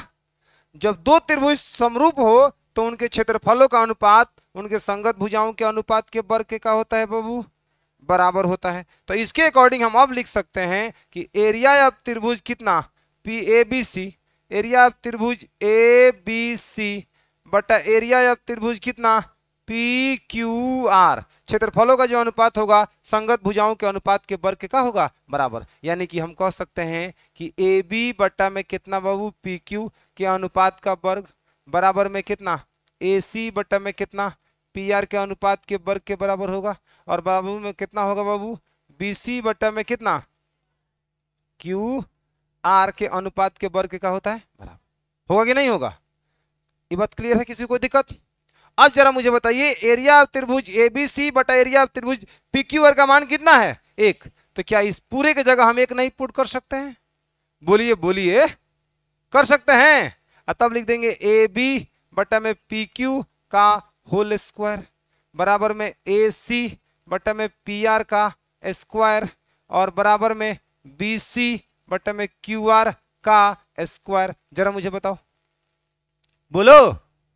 अब आप तीनों सब आपस में बराबर है तो एक बार करिए, आप एक बार आप क्या करिए, तो यहां लिखिए एक बराबर में, एक बार इसको बराबर करिए, एक बराबर में ए बी बटा पी क्यू का स्क्वायर। बताओ, स्क्वायर हटाओगे सामने वाला कपार पर रूट चढ़ेगा और यहां हो जाएगा ए बी बटा में पी क्यू। बोलो बच्चा, बोलो ना। एक का वर्गमूल का होगा एक और बराबर में ए बी बटा में कितना हो जाएगा पी क्यू। क्रॉस मल्टीप्लाई करोगे तो ए बी बराबर में तुमको क्या मिल जाएगा पी क्यू। बटा में एक मान के तिरछा तिरछी गुणा करोगे तो ए बी बराबर पी क्यू। क्या इसी प्रकार जब हम एक बराबर इतना करेंगे तो फिर हमको एसी बराबर पी आर मिलेगा कि नहीं मिलेगा? एकदम मिलेगा, एकदम स्क्वायर हटेगा रूट चढ़ेगा, फिर क्रॉस मल्टीप्लाई करेंगे एसी बराबर पी आर हो जाएगा। क्या हम एक को बीसी बटा क्यू आर के स्क्वायर के बराबर करेंगे तो क्या यहां पे हमको रिजल्ट बीसी बराबर क्यू आर नहीं मिलेगा? मिलेगा। तो यहां लिख देंगे इसी प्रकार, जिस प्रकार ही हुआ है ना इसी प्रकार यहां पे बाबू मेरे एसी बराबर हो जाएगा पी आर के और बीसी बराबर हो जाएगा क्यू आर के। अब वो कहानी समझ में आ गया होगा, यही तो चाह रहे थे। आप प्रमाण में ले लीजिए, जिन दो त्रिभुजों को सर्वगामसम दिखाना है, त्रिभुज एबीसी तथा त्रिभुज पी क्यू आर। बोलो बोलो बोलो बोल लो। अब बताओ ए बी बराबर में पी क्यू, यह बात अब क्या कहोगे? सर दिया है लिखिए, क्योंकि जो बात हमें पहले मिल चुका है वो अब दिया है। बीसी बराबर में क्या लिखोगे बच्चा? Q R. इस बात के लिए क्या कहोगे? दिया है। उसके बाद कहोगे क्या? एसी बराबर में कितना? P R. यह बात भी क्या है बाबू? दिया है। कहोगे इसलिए त्रिभुज ए बी सी सर्वगामसम त्रिभुज पी क्यू आर कौन नियम से? एस एस एस नियम से। यह आपका सिद्ध हुआ। इति सिद्धम खेल खत्म। समझ में आया कि नहीं आया? छपिए। चलिए इस क्वेश्चन को देखिए, क्वेश्चन नंबर 5 क्या कह रहा है बाबू? कह रहा है कि एक त्रिभुज एबीसी की भुजाओं ए बी बी सी और सी ए के मध्य बिंदु क्रमशः डी ई और एफ है। डी ई एफ और ए बी सी के क्षेत्रफलों का अनुपात ज्ञात कीजिए। देखिए बाबू, एक त्रिभुज पहले बना दीजिए खूब आराम से। क्या नाम रहेगा त्रिभुज का? A B C. यहां ए हाई हो गया, बी हाई हो गया, कौची सी। तो ए बी सी के भुजाओं A B B C C A B B C C A चाहे सी। तो ए बी का मध्य बिंदु क्या हो जाएगा जरा मुझे बताओ तो? डी। तो ए बी का बीचों बीच में एगो बिंदु का कर लो, डी रख लो, कोई दिक्कत? बीसी का मध्य बिंदु ई, बीसी के बीचों बीच में एक बिंदु रख लो जिसका नाम रहेगा सर क्या? ई। उसके बाद से ए सी ए का मध्य बिंदु एक एफ रख लो, सी ए का एक मध्य बिंदु का रख लो, एफ रख लो। ठीक है, अब इनको मिला दो, इसको भी मिला दो, फिर इसको भी मिला दो और फिर इसको भी मिला दो। ठीक है, और छोटा सा त्रिभुज और पूरा बड़ा त्रिभुज का क्षेत्रफलों का अनुपात निकाल दो। क्या होगा देखो ध्यान से, पहले लिखते हैं हम भाषा में। चूंकि त्रिभुज एबीसी, त्रिभुज एबीसी के भुजा ए बी बी सी तथा एसी के मध्य बिंदु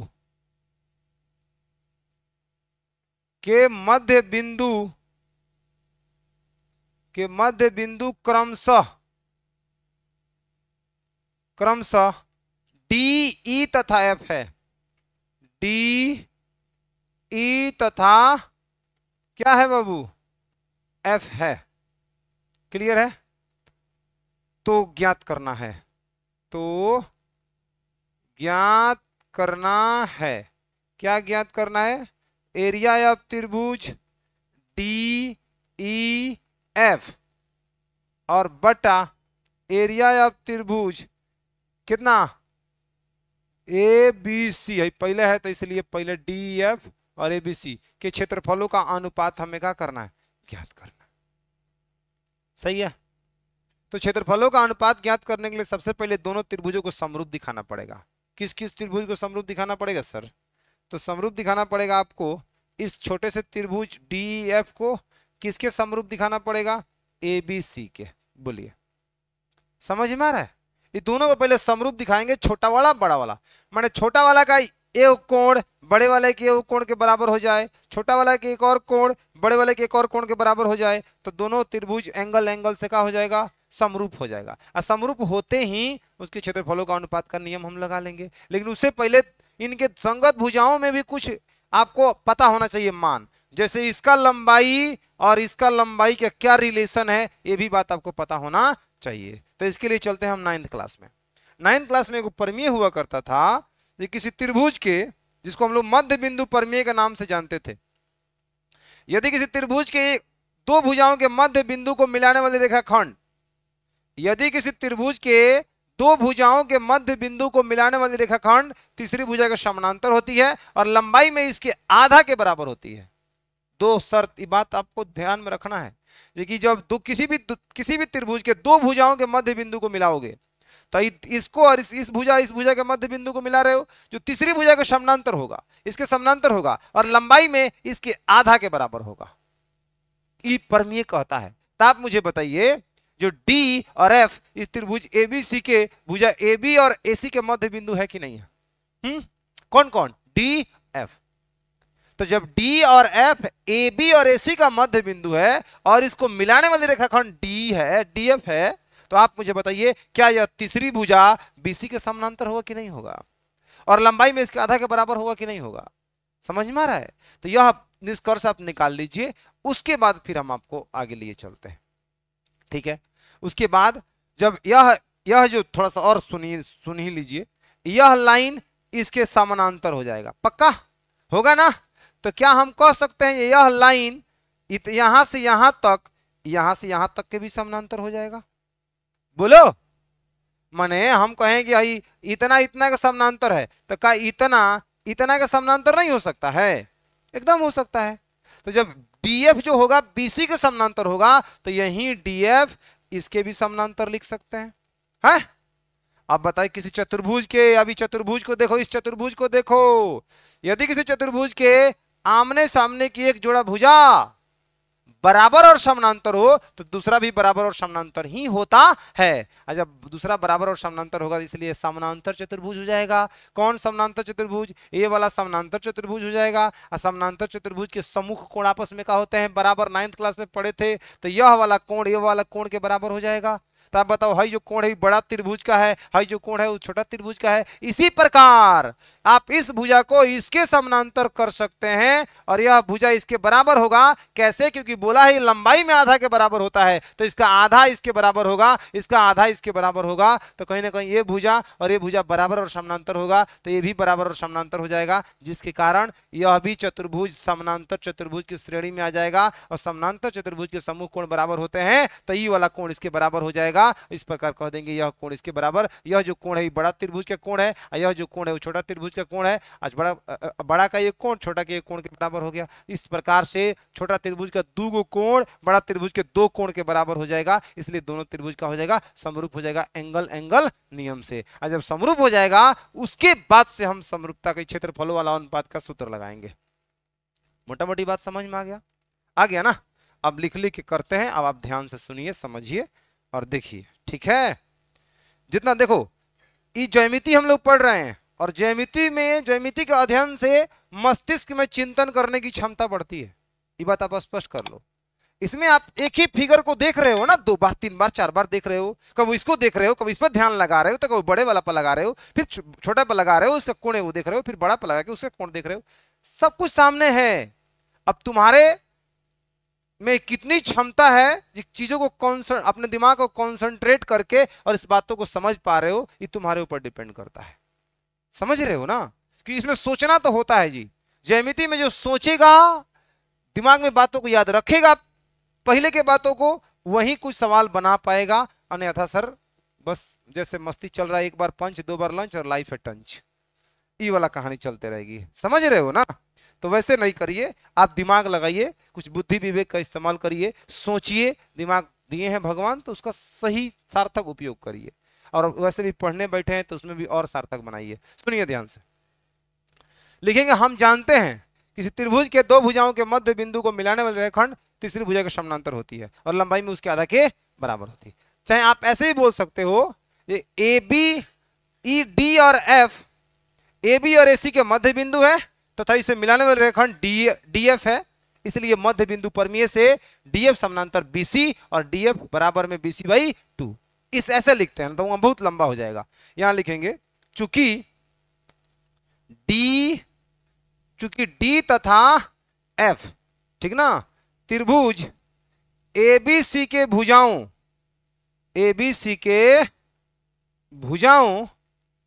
क्या बाबू, एबीसी के भुजाओं एबी तथा एसी के का है, मध्य बिंदु है तथा इसे मिलाने वाली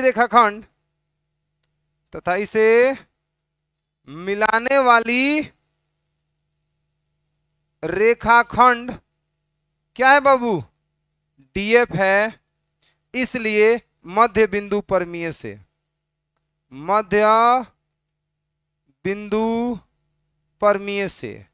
जितना बात समझाए हैं सभी मध्य बिंदु परमीय से होता है। तो मध्य बिंदु परमीय से हो जाएगा, जो डीएफ होगा वो तीसरी भुजा बीसी के समानांतर होगा। तथा एक और बात समझ लेना है, तथा जो डीएफ होगा भैया वह बीसी बाई 2 का आधा के बराबर होगा। बोलिए आ रहा है समझ में, आ रहा है?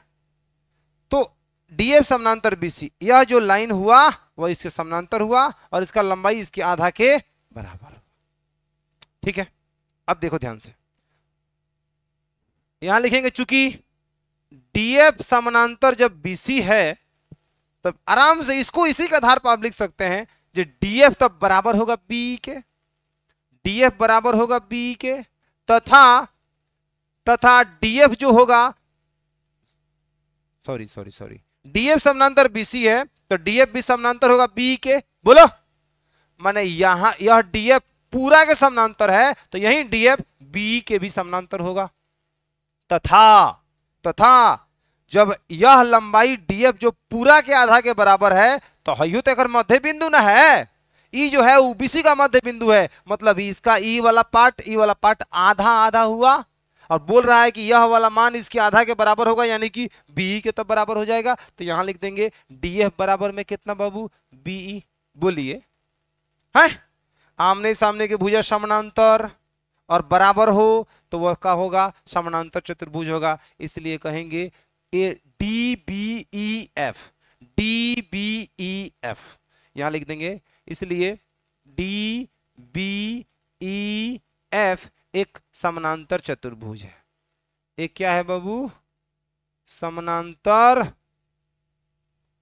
चतुर्भुज है। डी बी ई एफ एक समानांतर चतुर्भुज है। असमानांतर चतुर्भुज के सम्मुख कोण आपस में क्या होते हैं बाबू, बराबर होते हैं। तो इसलिए कह देंगे, इसलिए हम खटाक दे कह देंगे कि एंगल बी बराबर में एंगल कितना, एफ। एंगल बी बराबर में कितना, एंगल एफ। राइट, कोई दिक्कत किसी को? इसी प्रकार जिस प्रकार ये खेल हुआ है ना, इसी प्रकार हम कह देंगे कि डी एफ सी ई एक समानांतर चतुर्भुज होगा। इसी प्रकार डी एफ सी और कौची ई एक समानांतर चतुर्भुज होगा, एक समानांतर चतुर्भुज होगा। डी एफ ई सी ई एक समानांतर चतुर्भुज होगा। ठीक है, इसलिए फिर कह सकते हैं एंगल सी बराबर में एंगल कितना, डी। एंगल डी जो होगा वो किसके बराबर हो जाएगा, सी के। समझ में आया? आगे बढ़े। अब हम लेते हैं प्रमाण। प्रमाण ले रहे हैं त्रिभुज ए, पहले छोटा त्रिभुज को ले लीजिए क्योंकि पहले छोटा को तवज्जो देना है। डी ई एफ, त्रिभुज डी ई एफ तथा त्रिभुज A B C, D E F A B C प्रमाण में हो गया। अब बात समझो, एंगल डी एफ का एंगल डी जो होगा वह बराबर होगा एंगल सी के। यह बात क्या है बाबू, दिया है, सही है। और एंगल एफ जो होगा वह बराबर होगा एंगल कितना के, बी के। वह बात क्या है बाबू, दिया है। ठीक है, इसलिए त्रिभुज डी ई एफ समरूप त्रिभुज A B C angle angle से। आ रहा है समझ में? एंगल एंगल से। जब दो त्रिभुज सर्वसम हो, सॉरी समरूप हो, तो उनके क्षेत्रफलों का अनुपात उनके संगत भुजाओं का अनुपात क्या होता है? तो इसलिए अब कहना है कि एरिया ऑफ त्रिभुज डी ई एफ बटा एरिया ऑफ त्रिभुज ए बी सी बराबर डी ई एफ का एगो भुजा ले लीजिए जो कि डी एफ रहेगा, बोलिए, और ए बी सी का एगो भुजा ले लीजिए जो कि बी सी रहेगा। इसके अनुपात के वर्ग के क्या होता है? बराबर। आ रहा है समझ में? आगे बढ़ो। एरिया ऑफ त्रिभुज डी ई एफ बटा एरिया ऑफ त्रिभुज ए बी सी बराबर में डीएफ। डीएफ को डीएफ रहने दे सकते हैं। देखो यहां पे क्या है, अगर हम बीसी का मान पुट करेंगे तो इस दो को इधर लाएंगे तो ये कितना होगा? डीएफ बराबर 2, बीसी बाई 2 है, तो 2 इधर आएगा तो बीसी का मान कितना होगा? 2 डीएफ। तो ऊपर वाला डीएफ को डीएफ रहने दीजिए और नीचे वाला को लिख दीजिए 2 डीएफ, तब इसका क्या करिए? स्क्वायर। बताइए कोई दिक्कत है? अरे भैया मेरे डीएफ बराबर में बीसी बाई 2 है, तो बीसी बराबर में 2 डीएफ, 2 डीएफ। तो यहां डीएफ से डीएफ का हो गया खत्म। अब जो आपको पास बच रहा है एरिया ऑफ त्रिभुज कितना? डी ई एफ बटा एरिया ऑफ त्रिभुज कितना? ए बी सी बराबर में कौन बचा है? ऊपर 1 नीचे कितना? 2। तो 1 का वर्ग कितना होगा? 1 और 2 कितना होगा? 4। 1/4 ये आपका आंसर। खत्म। आया समझ में? नोट करिए। कोई दिक्कत है? आज इतने रहने दीजिए।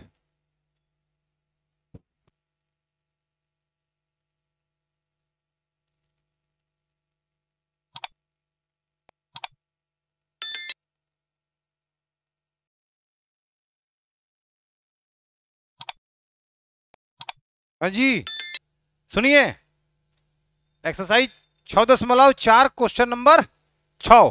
पिछले क्लास तक हम लोग 5 नंबर तक क्वेश्चन तक क्या कर लिए थे? बना लिए थे। क्या कह रहा है सवाल? जरा ध्यान से सुनने की जरूरत है। कहता है सवाल, सिद्ध कीजिए कि दो समरूप त्रिभुजों के क्षेत्रफलों का अनुपात इनकी संगत माध्यिकाओं के अनुपात का वर्ग होता है। ठीक ना? दो समरूप त्रिभुजों के क्षेत्रफलों का अनुपात इनके संगत माध्यिकाओं का अनुपात क्या होता है? पहले आप दो गो त्रिभुज लीजिए और ऐसा मान के चलिए कि भैया दोनों समरूप है। ये दोनों त्रिभुज क्या है बाबू? समरूप है। देखो ध्यान से, एगो त्रिभुज है आपका ए बी सी, एगो त्रिभुज है पी क्यू और कितना? आर।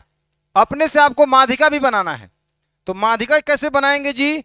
यहां से इस भुजा से इस पर माध्यिका खींचिए। और माध्यिका का सबसे खास बात आप जानते हैं ना? क्या जानते हैं बताइए? जिस भुजा पर खड़ा होता है उस भुजा को बराबर बराबर 2 भागों में क्या कर देता है? बांट देता है। बहुत अच्छा, ये बात एकदम दिमाग में रखिएगा हमेशा हमेशा के लिए। ठीक है, ये रहा सर 2 माध्यिका। इसका नाम दे देते हैं ए एन। लंब नहीं है, लंब नहीं, भले सीधा दिख रहा हो।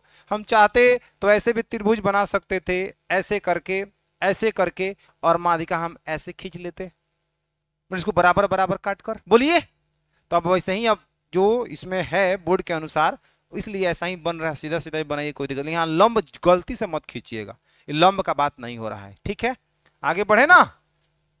अब देखिए इसका माध्यिका को क्या मान लीजिए? M P M.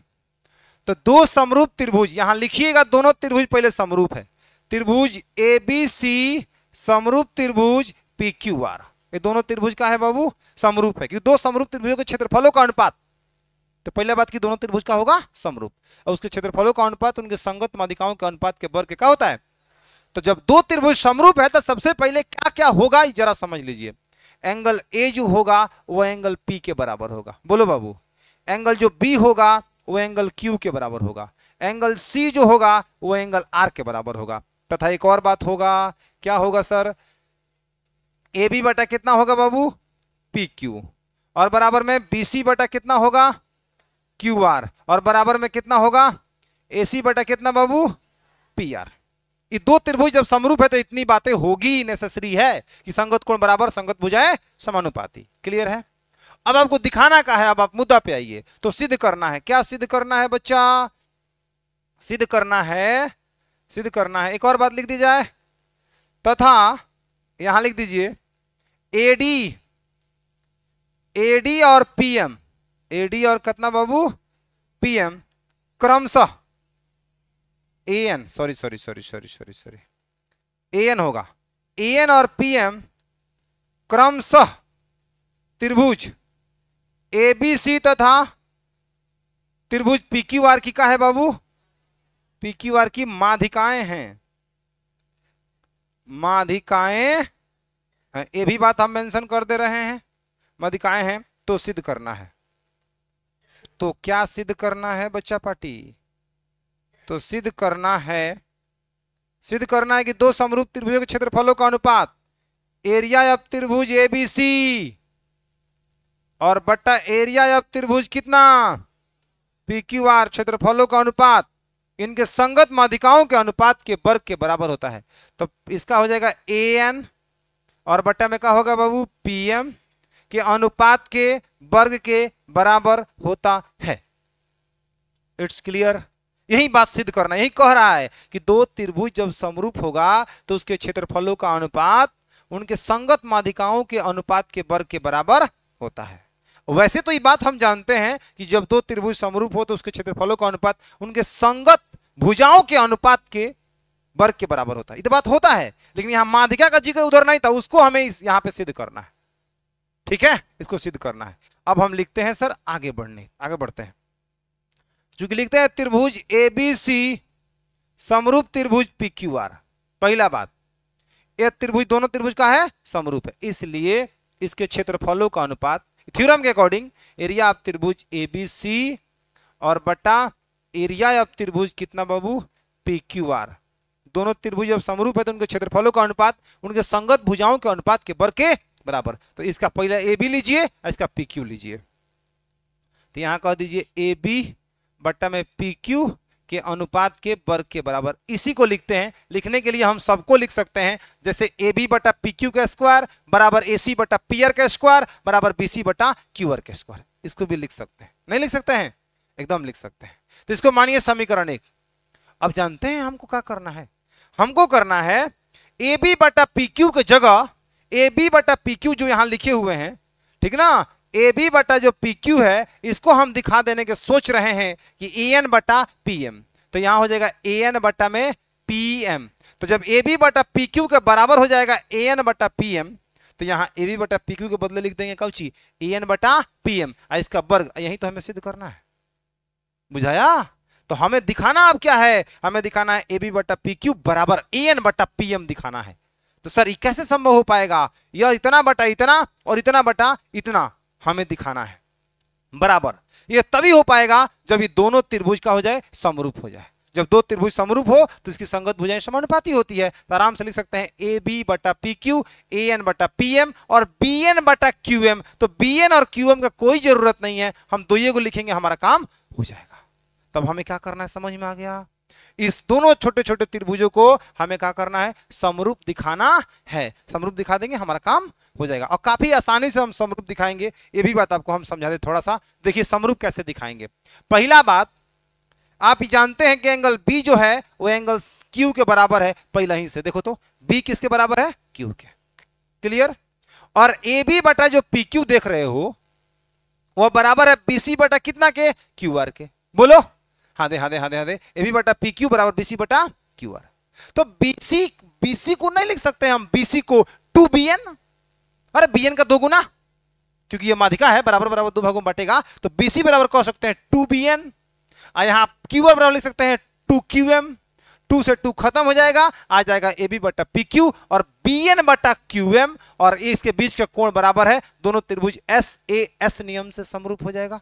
असमरूप होते ही खटाक से संगत भुजाएं समानुपाती, असमानुपाती होते ही समीकरण 1 से खटाक सिद्ध। बोली समझ में आया मोटा मोटी बात। अब इसको बना के दिखाते हैं। देखिए अब जितना जल्दी हम आपको बताए हैं उतना जल्दी नहीं बनाएंगे, आराम से इत्मीनान से समझिए। जो लोग बातों से नहीं समझ पाएंगे वह बनाने से समझ में उनको आ जाएगा। देखिए हम यहां क्या करते हैं, लिखते हैं चूंकि ए एन त्रिभुज एबीसी की माध्यिका है, एबीसी की क्या है बाबू, माध्यिका है। जो माध्यिका है तो इसलिए कह देंगे हम Bn बराबर में Cn। ए बाबू, Bn बराबर में Cn, Bd लिख दिए हैं। मास्टर साहब बोल रहे हैं कुछ और ही, लिख रहे हैं कुछ और ही ना। खैर कोई बात नहीं, बड़े बड़े शहरों में छोटी छोटी बातें होते रहती है। Bn बराबर में कौची बाबू? Cn। इसे किसी को कोई एतराज है? नहीं है ना। Bn बराबर में क्या दिखाए हैं हम? Cn। रुक जाइए रुक जाइए रुक जाइए रुक जाइए, यहाँ B है, B है और यहाँ पे क्या है? N। राइट। अब जरा मुझे एक बात बताओ, जब Bn बराबर Cn है तो क्या Bn Cn के बदले नहीं ले सकते हैं? Bc/2। Bc/2 जो Cn है वो पूरा का आधा ही तो है। बोलो बोलो। अब इसमें गुणा करोगे तो यहां बटा में 1 मानकर, तो Bc बराबर में होगा 2Bn। बोलो बाबू, रखे रहो, जहां काम आएगा तहां पे इसको पुट करेंगे, क्योंकि यही बात आपको हम क्या कर रहे थे? समझा रहे थे। अब लिखिए पुनः, PM त्रिभुज PQR की क्या है बाबू? माध्यिका है। PQR की क्या है? माध्यिका है। क्लियर। इसलिए QM बराबर होगा RM के। बोलो, इतना बराबर क्या होगा? इतना। तो यहां पे QM बराबर हम लिख सकते हैं का? QR बाई कितना बाबू? 2 बटा में 1 मानोगे तो QR में 1 से QR बराबर में होगा 2QM। राइट, समझ में आ गया। अब आपको कुछ नहीं करना है, सारा काम यहां हो चुका है। आप यहां प्रमाण में आइए, प्रमाण में आइए। प्रमाण में त्रिभुज क्या लीजिए? ABN, ABN तथा त्रिभुज PQM, ABN PQM। ठीक है। पहला बात की एंगल जो B होगा वह Q के बराबर होगा। यह बात क्या है जी? दिया है। समझ में आ रहा है कि नहीं आ रहा है? आ रहा है। दूसरी बात कि AB बट्टा में PQ और बराबर में BC बट्टा में QR, ये भी बात क्या है बच्चा पार्टी? दिया है। समझ में आया है कि नहीं आया? आया है। AB बटा PQ, BC बटा QR, इसमें से 2 को ले लिए हैं। देखो, AB बटा PQ, BC बटा QR। क्लियर है। अब AB बटा PQ को आप ज्यों के त्यों रहने दीजिए और BC का मान आप निकाले हैं 2BN, तो यहां लिखिए 2BN और बटा QR का मान निकाले हैं 2QM, 2QM, 2QM। ब्रैकेट में लिख सकते हैं कि BC बराबर में 2BN हुआ कर रहा था पीछे और QR बराबर में 2QM हो रहा था पीछे। बोलो बाबू, 2 से 2 का हो गया? कट गया। AB बटा क्या बचा? PQ बराबर में BN बटा का हो गया? QM। देखो अब ऐसे S लग गया कि नहीं आ गया? SAS लग गया कि नहीं लग गया? यहां B जो है वो Q के बराबर है, पहले ही लिख दिए हैं। और AB बटा PQ और BN बटा QM, तो हम खूब आराम से, खूब शौक से अब कह सकते हैं। इसलिए इसके नीचे का बात है, इसलिए त्रिभुज ABN समरूप त्रिभुज PQM कौन नियम से? SAS से। और जब 2 त्रिभुज समरूप हो तो भुजाएं का होगी? समानुपाती। तो यहाँ AB बटा में कितना होगा? PQ और बराबर में AN बटा में कितना बाबू? PM। अब कुछ नहीं करना है, समीकरण 1 से। समीकरण 1 है ना यहाँ पे, समीकरण 1 से सीधे कहेंगे और यहाँ मान हम लिख देंगे। अगला पेज पे चले ना, कोई दिक्कत? अगला पेज पे चलते हैं। इसलिए अब समीकरण कितना से? 1 से। समीकरण 1 से एरिया ऑफ, अच्छा डायरेक्ट लिख सकते हो, ऐसे भी लिख सकते हो तुम लोग कि AB बटा PQ का मान समीकरण 1 में क्या करने पर? रखने पर। ऐसे ही लिख देते हैं, AB बटा PQ का मान समीकरण 1 में क्या करने पर? रखने पर। समीकरण 1 क्या पहले ही लिखिए। एरिया ऑफ त्रिभुज कितना बाबू? ABC बटा में एरिया ऑफ त्रिभुज कितना? PQR, जो कि बराबर किसके है? AB बटा PQ के अनुपात के वर्ग के। देख सकते हैं आप, यहाँ पे क्रॉस चेक कर लीजिए। ठीक है। अब आप किसका मान रख रहे हैं? AB बटा PQ का मान कितना? तो डायरेक्ट रख दें, डायरेक्ट रख दें। जब लिख दिए हैं AB बटा PQ का मान रखने पर तो रखिए। क्या है, क्या रखना है बताइए? कितना को रखना है? AN बटा PM। तो an बट्टा में pm का अनुपात का वर्ग, और यही सिद्ध करना था जो कि सिद्ध हो चुका है। क्या समझ में आप सभी को आया? क्लियर है? कोई दिक्कत? नोट किया जाए।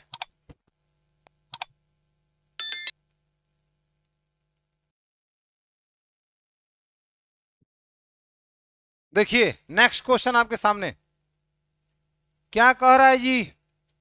कह रहा है सिद्ध कीजिए एक वर्ग की किसी भुजा पर बनाया गया समबाहु त्रिभुज का क्षेत्रफल उसी वर्ग के विकर्ण पर बनाए गए समबाहु त्रिभुज के क्षेत्रफल के क्या होता है? आधा होता है।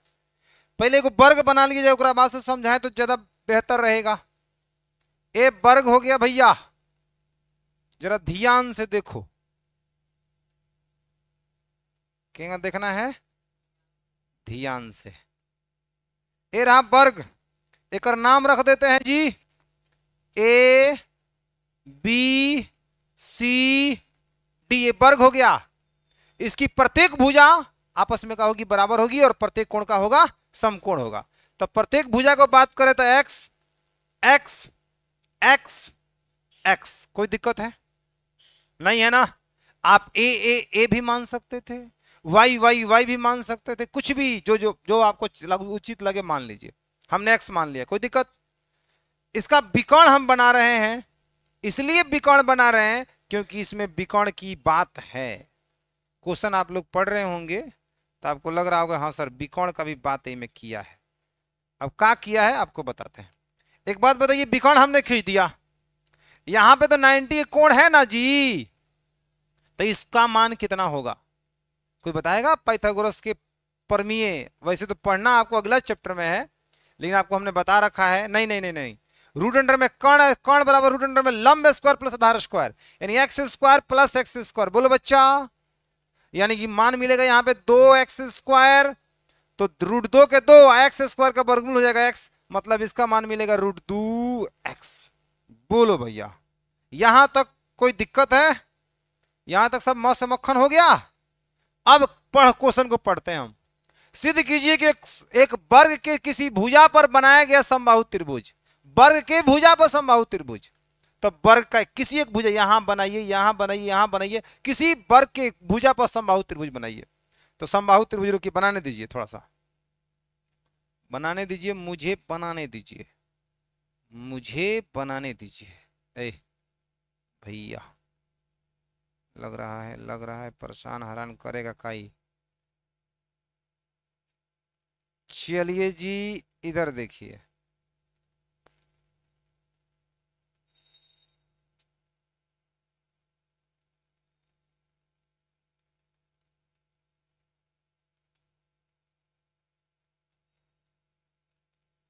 ठीक है?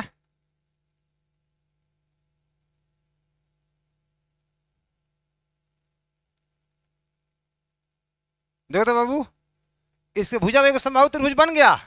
समबाहु त्रिभुज का प्रत्येक कोण 60 डिग्री होता है और प्रत्येक भुजा आपस में क्या होता है? बराबर। तो हई एक्स है तो हई एक्स से रहा होगा, तब हई एक्स से रहा होगा। बोलिए, तो समबाहु त्रिभुज के पढ़ते हैं आप। एक वर्ग के किसी भुजा पर बनाया गया समबाहु त्रिभुज, वर्ग के भुजा के बराबर लंबाई का त्रिभुज बना है, जिसे हम लोग समबाहु त्रिभुज के नाम से जानेंगे। आगे पढ़ते हैं। समबाहु त्रिभुज का क्षेत्रफल, वर्ग के भुजा पर बनाया गया समबाहु त्रिभुज का क्षेत्रफल उसी वर्ग के विकर्ण पर बनाए गए, उसी वर्ग के विकर्ण पर बनाए गए समबाहु त्रिभुज के क्षेत्रफल का आधा होता है। पहले विकर्ण पर एक समबाहु त्रिभुज बना दिया जाए, ओकरा बाद से बतियाया जाए तो तनी ज्यादा बेहतर होगा जी। देखिए, वर्ग के विकर्ण पर बना रहे हैं हम समबाहु त्रिभुज, एकदम ध्यान से देखिए जनाब। ठीक है बाबू, बोलो, वर्ग के विकर्ण बन गए समबाहु त्रिभुज हैं? अब वर्ग के विकर्ण पर जो समबाहु त्रिभुज बना है उसका भी लंबाई, उस समबाहु त्रिभुज का भी भुजा सब आपस में बराबर होगा। तो विकर्ण कितना है बताओ तो? √2x, तो इसका भी मान होगा √2x और इसका भी मान होगा √2x। बोलो, कोई दिक्कत है? हाई जोन है वो ककर भुजा है, इसका लंबाई है, और यहां जो देख पा रहे हो यह किसका लंबाई है? तो इस भुजा का लंबाई है। किसी को कोई दिक्कत है? ए बी सी डी तो माने हुए हैं, इसको मान लेते हैं P और इसको मान लेते हैं काउची Q। समझ में आया? मैंने आपको दिखाना का है कि समबाहु त्रिभुज वर्ग के भुजा पर बना समबाहु त्रिभुज का क्षेत्रफल, इसका एरिया विकर्ण पर बने समबाहु त्रिभुज के क्षेत्रफल के आधा होता है। इसका इस विकर्ण पर बनाए गए समबाहु त्रिभुज क्षेत्रफल का आधा इसका क्षेत्रफल होगा। यही बात हमें क्या करना है, सिद्ध करना है। समझ में आ गया? कोई दिक्कत? बोलो। यहां लिखते हैं, अब लिखेंगे क्या क्या लिखेंगे, अब ध्यान से देखो, भाषा पर थोड़ा सा ध्यान देने की जरूरत है बाबू। लिखेंगे चूंकि एबीसीडी एक का है बाबू, वर्ग है। एबीसीडी एक वर्ग है जिसकी प्रत्येक भुजा क्या है बाबू, प्रत्येक भुजा x है, तथा वर्ग के भुजा, अब हई बात दिखाने की जरूरत नहीं, हमने x मान लिया तो विकर्ण √2x हो जाएगा पाइथागोरस के थ्योरम से, उसको निकालने की कोई जरूरत नहीं है, ये बात ध्यान रखिएगा। तथा वर्ग के भुजा BC पर एक समबाहु त्रिभुज क्या बना है बाबू, समबाहु त्रिभुज QCB चाहे BQC जोक बोलना है, समबाहु त्रिभुज इतना बना है, तथा इसके विकर्ण कितना बाबू, AC पर एक अन्य समबाहु त्रिभुज क्या बना है बताओ, APC बना है। तो सिद्ध करना है, तो क्या करना है, तो सिद्ध करना है। सिद्ध क्या करना है बाबू, करना है कि समबाहु त्रिभुज के भुजा पर वर्ग के भुजा पर बना समबाहु त्रिभुज के क्षेत्रफल, तो वर्ग के भुजा पर बना समबाहु त्रिभुज क्षेत्रफल कितना है, BQC चाहे CQCB, एरिया ऑफ कितना बाबू, एरिया ऑफ त्रिभुज QCB बराबर होगा भुजा पर वर्ग के भुजा पर बनाए गए समबाहु त्रिभुज का क्षेत्रफल विकर्ण पर बनाए गए क्षेत्रफल के आधा होता है, यानी कि 1/2। यहां लिख देंगे एरिया ऑफ त्रिभुज PAC और बटा में कितना 2। बोलिए, विकर्ण पर बनाए गए क्षेत्रफल का आधा भुजा पर बनाया गया समबाहु त्रिभुज का क्षेत्रफल होता है। यही बात हमें क्या करना है, सिद्ध करना है। आगे बढ़े। अब पर देखिए, सभी समबाहु, दुनिया का सभी समबाहु त्रिभुज समरूप होता है, क्योंकि छोटा चूंकि समबाहु त्रिभुज बनाओगे तभी उसका प्रत्येक कोण कितना डिग्री का होता है, 60 डिग्री का। आप बड़ा चूंकि समबाहु त्रिभुज बनाओगे तभी उसका प्रत्येक कोण कितना डिग्री का होता है, 60 डिग्री। दो त्रिभुज को समरूप होने के लिए आप जानते हैं कि क्या होना चाहिए, दो कोण बराबर हो जाना चाहिए। यहां तो तीनों का तीनों कोण बराबर होगा, क्योंकि ये भी समबाहु, ये भी समबाहु, इसका भी प्रत्येक कोण 60 डिग्री, इसका भी प्रत्येक कोण 60 डिग्री। लिखेंगे यहां पे, चूंकि सभी समबाहु त्रिभुज क्या होते हैं बाबू, समरूप होते हैं, इसलिए यहां लिख देते हैं समबाहु त्रिभुज QCB, क्या बाबू, समबाहु त्रिभुज QCB समरूप होगा समबाहु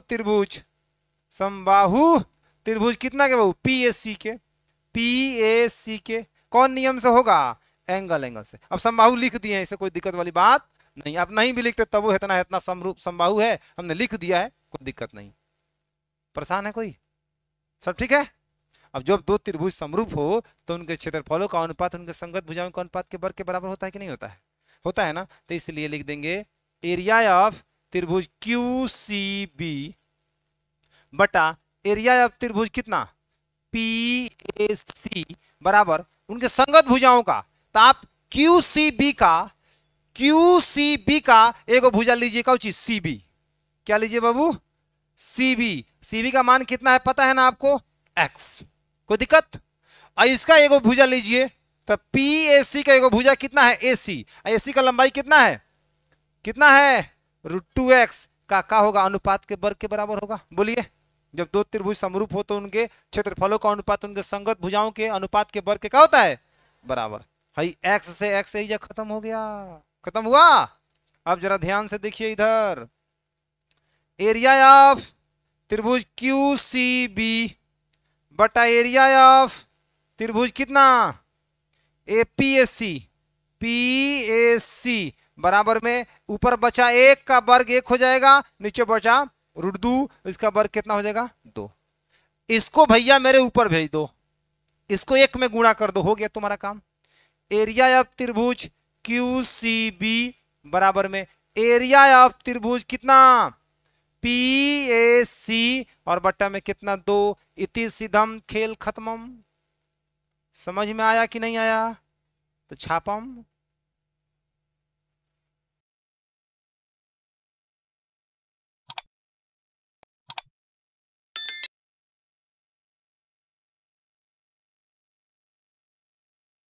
चलिए तो देखिए क्वेश्चन नंबर 8 है ना। क्या कह रहा है, कह रहा है कि ABC और BDE दो समबाहु त्रिभुज है। फिर समबाहु त्रिभुज का बात आया, कौन कौन, ABC, तो इसका नाम रहेगा सर ABC, और एक वो है BDE, ओए BDE, रुक जाइए आगे पढ़िए समझ में आएगा। इस प्रकार है कि D भुजा BC का मध्य बिंदु है, तो D यहां पे होना चाहिए, बोलिए D भुजा का होना चाहिए, BC का मध्य बिंदु है। तो त्रिभुज ABC और BDE, तो BD तो पक्का है कि तय को भुजा तब है ना जा रहा होगा, बोलिए जा रहा हो कि नहीं जा रहा होगा, अरे बताओ, तभी नहीं बनेगा समबाहु त्रिभुज BDE। तो यहां नाम दे देंगे का बाबू, क्लियर है। यहां लिखेंगे चूंकि त्रिभुज ABC तथा त्रिभुज BDE दो समबाहु त्रिभुज है, दो समबाहु त्रिभुज इस प्रकार हैं कि D भुजा BC का क्या है बच्चा, मध्य बिंदु है। अर्थात जब मध्य बिंदु है तो हम कह सकते हैं BD बराबर में CD, बोलो बोलो बोलो, जब D BC का मध्य बिंदु है तो जितना BD होगा उतना ही CD होगा। यही तुरंत एक और बात लिख लीजिए, BD बराबर में BC/2, बोलिए बोलिए बोलिए। और यही जाए एक बात और लिख लीजिए कि BC बराबर में 2BD, बोलो कोई दिक्कत है किसी को, तो इसके क्षेत्रफलों का अनुपात निकालना है, तो ज्ञात करना है, तो क्या करना है जी, ज्ञात करना है। क्या ज्ञात करना है बालक, एरिया ऑफ त्रिभुज कितना, ABC बटा एरिया ऑफ क्षेत्रफलों का अनुपात, ठीक है। एरिया ऑफ त्रिभुज कितना, BDE बराबर में क्या ची वट। कोई दिक्कत है, एकदम आराम सुनिए। आप ये बात जानते हो ना कि सभी समबाहु त्रिभुज समरूप होते हैं, बोलो सभी समबाहु त्रिभुज क्या होते हैं, समरूप होते हैं। तो जब सभी समबाहु त्रिभुज समरूप होते हैं तो इसलिए त्रिभुज क्या होगा बताओ तो बाबू, ABC भी समबाहु त्रिभुज है, तो ABC समरूप त्रिभुज BDE कौन नियम से बाबू, एंगल से। माने कहे का मतलब ये है हमारा कि ABC ये भी समबाहु है, आप BDC ये भी समबाहु, तो BDE ये भी समबाहु है, और दोनों समबाहु तो दोनों समरूप होगा, बोलो एंगल नियम से। आज जब दो त्रिभुज समरूप हो तो उनके क्षेत्रफलों का अनुपात आप जानते हैं कि नहीं जानते हैं, त्रिभुज ABC बटा एरिया ऑफ त्रिभुज कितना BDE, क्षेत्रफलों का अनुपात उनके संगत भुजाओं का अनुपात के वर्ग क्या होता है। तो आप बताओ ABC का भुजा ले लो एगो BC, ठीक है, और इसका भुजा ले लो कौची BD के अनुपात के वर्ग के बराबर कर दो, बोलो अरे बोलता का नहीं है। तो यहां हो जाएगा एरिया ऑफ त्रिभुज ABC बटा एरिया ऑफ त्रिभुज कितना BDE। आप बताओ BC को क्या लिख सकते हो बच्चा 2BD, तो यहां लिख दो 2BD बटा में BD का स्क्वायर, अरे BD से BD खत्म समझ में आया? बीडी से बीडी खत्म तो क्या बचेगा बच्चा? एरिया ऑफ त्रिभुज एबीसी बटा एरिया ऑफ त्रिभुज कितना? एरिया ऑफ त्रिभुज बी डी बराबर में बोलो, ऊपर 2 नीचे 1, 2 का वर्ग कितना? 4 1, मतलब दिस इंप्लाई दैट कह सकते हैं 4:1। कहां है जी 4:1? सी फॉर कैट, कैट माने बिलैया।